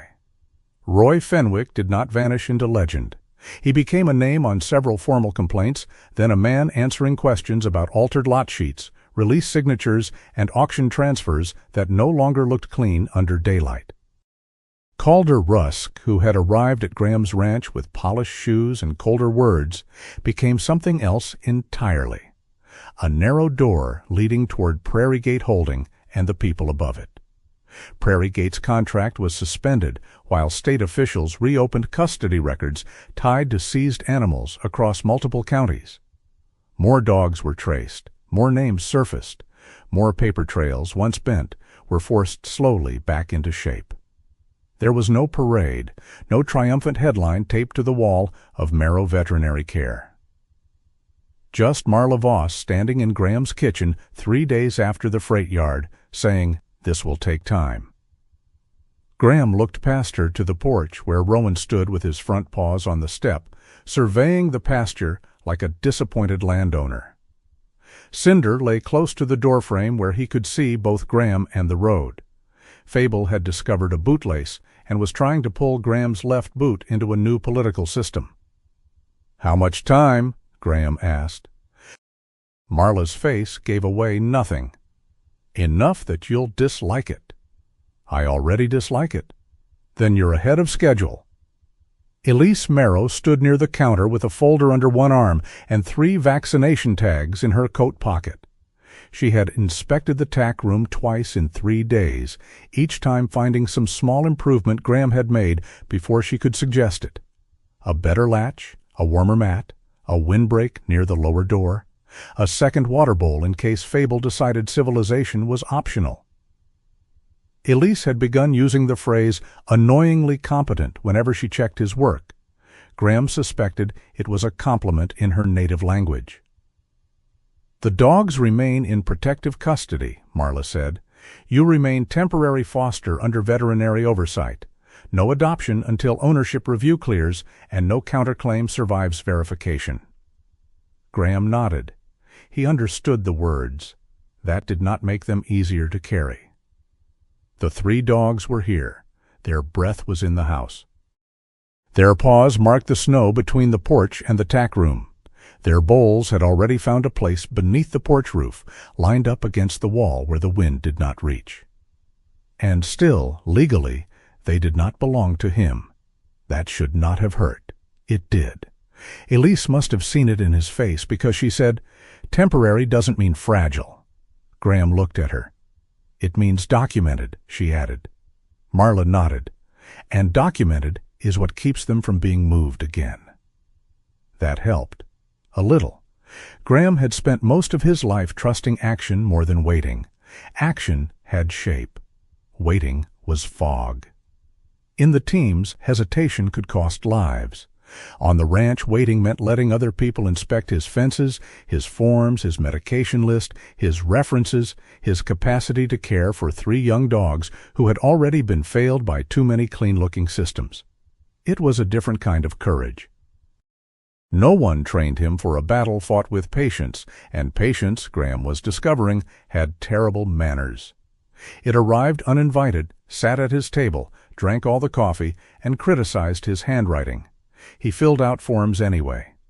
He let Elise check the dog's weight every few days. Rowan gained first, muscle returning under his yellow-black coat. Cinder gained slowly, as if his body had to be convinced food would keep coming. Fable gained everywhere, including somehow in ego. He repaired the back fence. Rowan inspected the work, sniffed 2 posts, and gave Graham a look that suggested acceptable, but not impressive. "Put it in writing," Graham told him. Rowan sneezed. Cinder watched from several yards away, ears tilted toward the road. When a truck passed in the distance, his body tightened. But instead of dropping low or scraping backward, he looked at Graham. The first time it happened, Graham almost missed it. A cattle truck rolled along the far road, engine rumbling through the cold air. Cinder froze near the porch. His eyes went wide, then found Graham's face. Not the road, not the engine. "Graham." It was a question without words. "Are we still here?" Graham stood very still. "Yes," he said quietly. "We're here." Cinder's ears trembled. "All of us." The dog did not relax completely. That would have been too simple, but he did not run. He lowered his head, exhaled, and stayed. After that, it became their small ritual. A truck on the road, a distant engine, a sudden metallic sound from the barn. Cinder would look at Graham. Graham would answer, "We're here, all of us." Some days it worked quickly. Some days it did not. Healing was not a staircase. It was a field in winter, full of hidden dips. One could walk 10 steady steps and still stumble into a drift. Graham knew that better than anyone. His own nights remained uneven. There were evenings when sleep came softly, carried in on the warmth of the tackroom heater and the sound of dogs settling into straw. There were other nights when he woke with his shirt damp and his heart striking hard against his ribs, dragged from some old darkness by a sound he could not name. On those nights, he did what Elise had taught him without making a ceremony of it. Name 3 things: snow on the fence, wind in the dry grass, Rowan by the door. Sometimes he named more than 3. Cinder near the step, Fable stealing a sock, coffee gone cold on the porch rail. The world returned in pieces, but now the pieces had paws. Fable made sure of that. He had become the ranch's official thief of soft items: socks, rags, one of Marla's gloves, a printed foster care guideline, a folded receipt from the feed store. Once, with grave ambition, he attempted to drag Graham's canvas jacket through the kitchen doorway and failed so completely that he lay down on the sleeve and pretended the whole operation had been a nap. Elise found him there during a checkup and laughed hard enough to lean against the counter. Graham looked at Fable, then at her. "He's a criminal." "He's evidence," Elise said. "Of what?" "Poor supervision." Fable wagged his tail as if proud of the charge. Rowan became the keeper of thresholds. The porch, the tack room, the kitchen door, the gap in the south fence, Graham had not yet finished. He never barked without reason, though sometimes his reasons included a crow, a plastic bag, and once a snowman. Graham built poorly enough that Rowan seemed to consider it trespassing. Cinder became the keeper of listening. He heard everything first: engines, wind shifts, Marla's state vehicle, before it turned onto the ranch road. But slowly, sound stopped being only an enemy. It became information, not always safe information, but survivable. And Graham, though he would never have said it aloud, became the keeper of bowls. 3 bowls beneath the porch, one for Rowan, who waited until the others had food, one for Cinder, whose first bites were always cautious, one for Fable, who treated each meal as if history had personally wronged him by delaying it. The bowls changed the ranch more than the repaired fence or the warmer tack room. They were small, ordinary objects, but they marked the place like little moons. Every morning Graham washed them, filled them, set them down in the same order. Rowan, Cinder, Fable. 3 names, not lots, not stock, not pending inventory, names. 2 weeks after the freight yard, Trooper Ben Kellen stopped by with a copy of a supplemental report for Marla and a bag of dog treats that he claimed had fallen into his cruiser.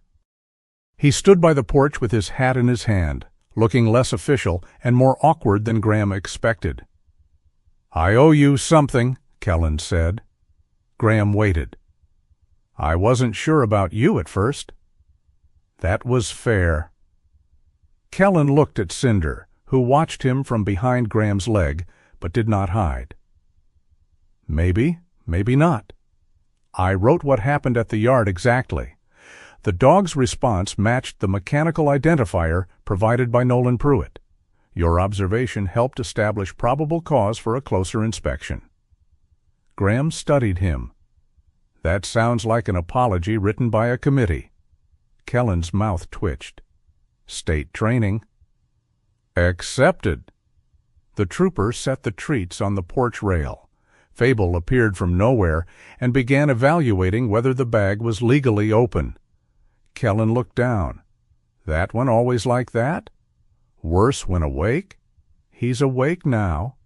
"Exactly." For a moment the 2 men stood in the winter sun, saying nothing more than needed. Graham preferred that kind of apology. It did not ask him to make the other man feel forgiven. It simply placed the truth down and stepped back. 3 weeks passed before Marla and Elise returned together with the final adoption papers. The day was bright, windless, and cold enough that every breath looked written in smoke.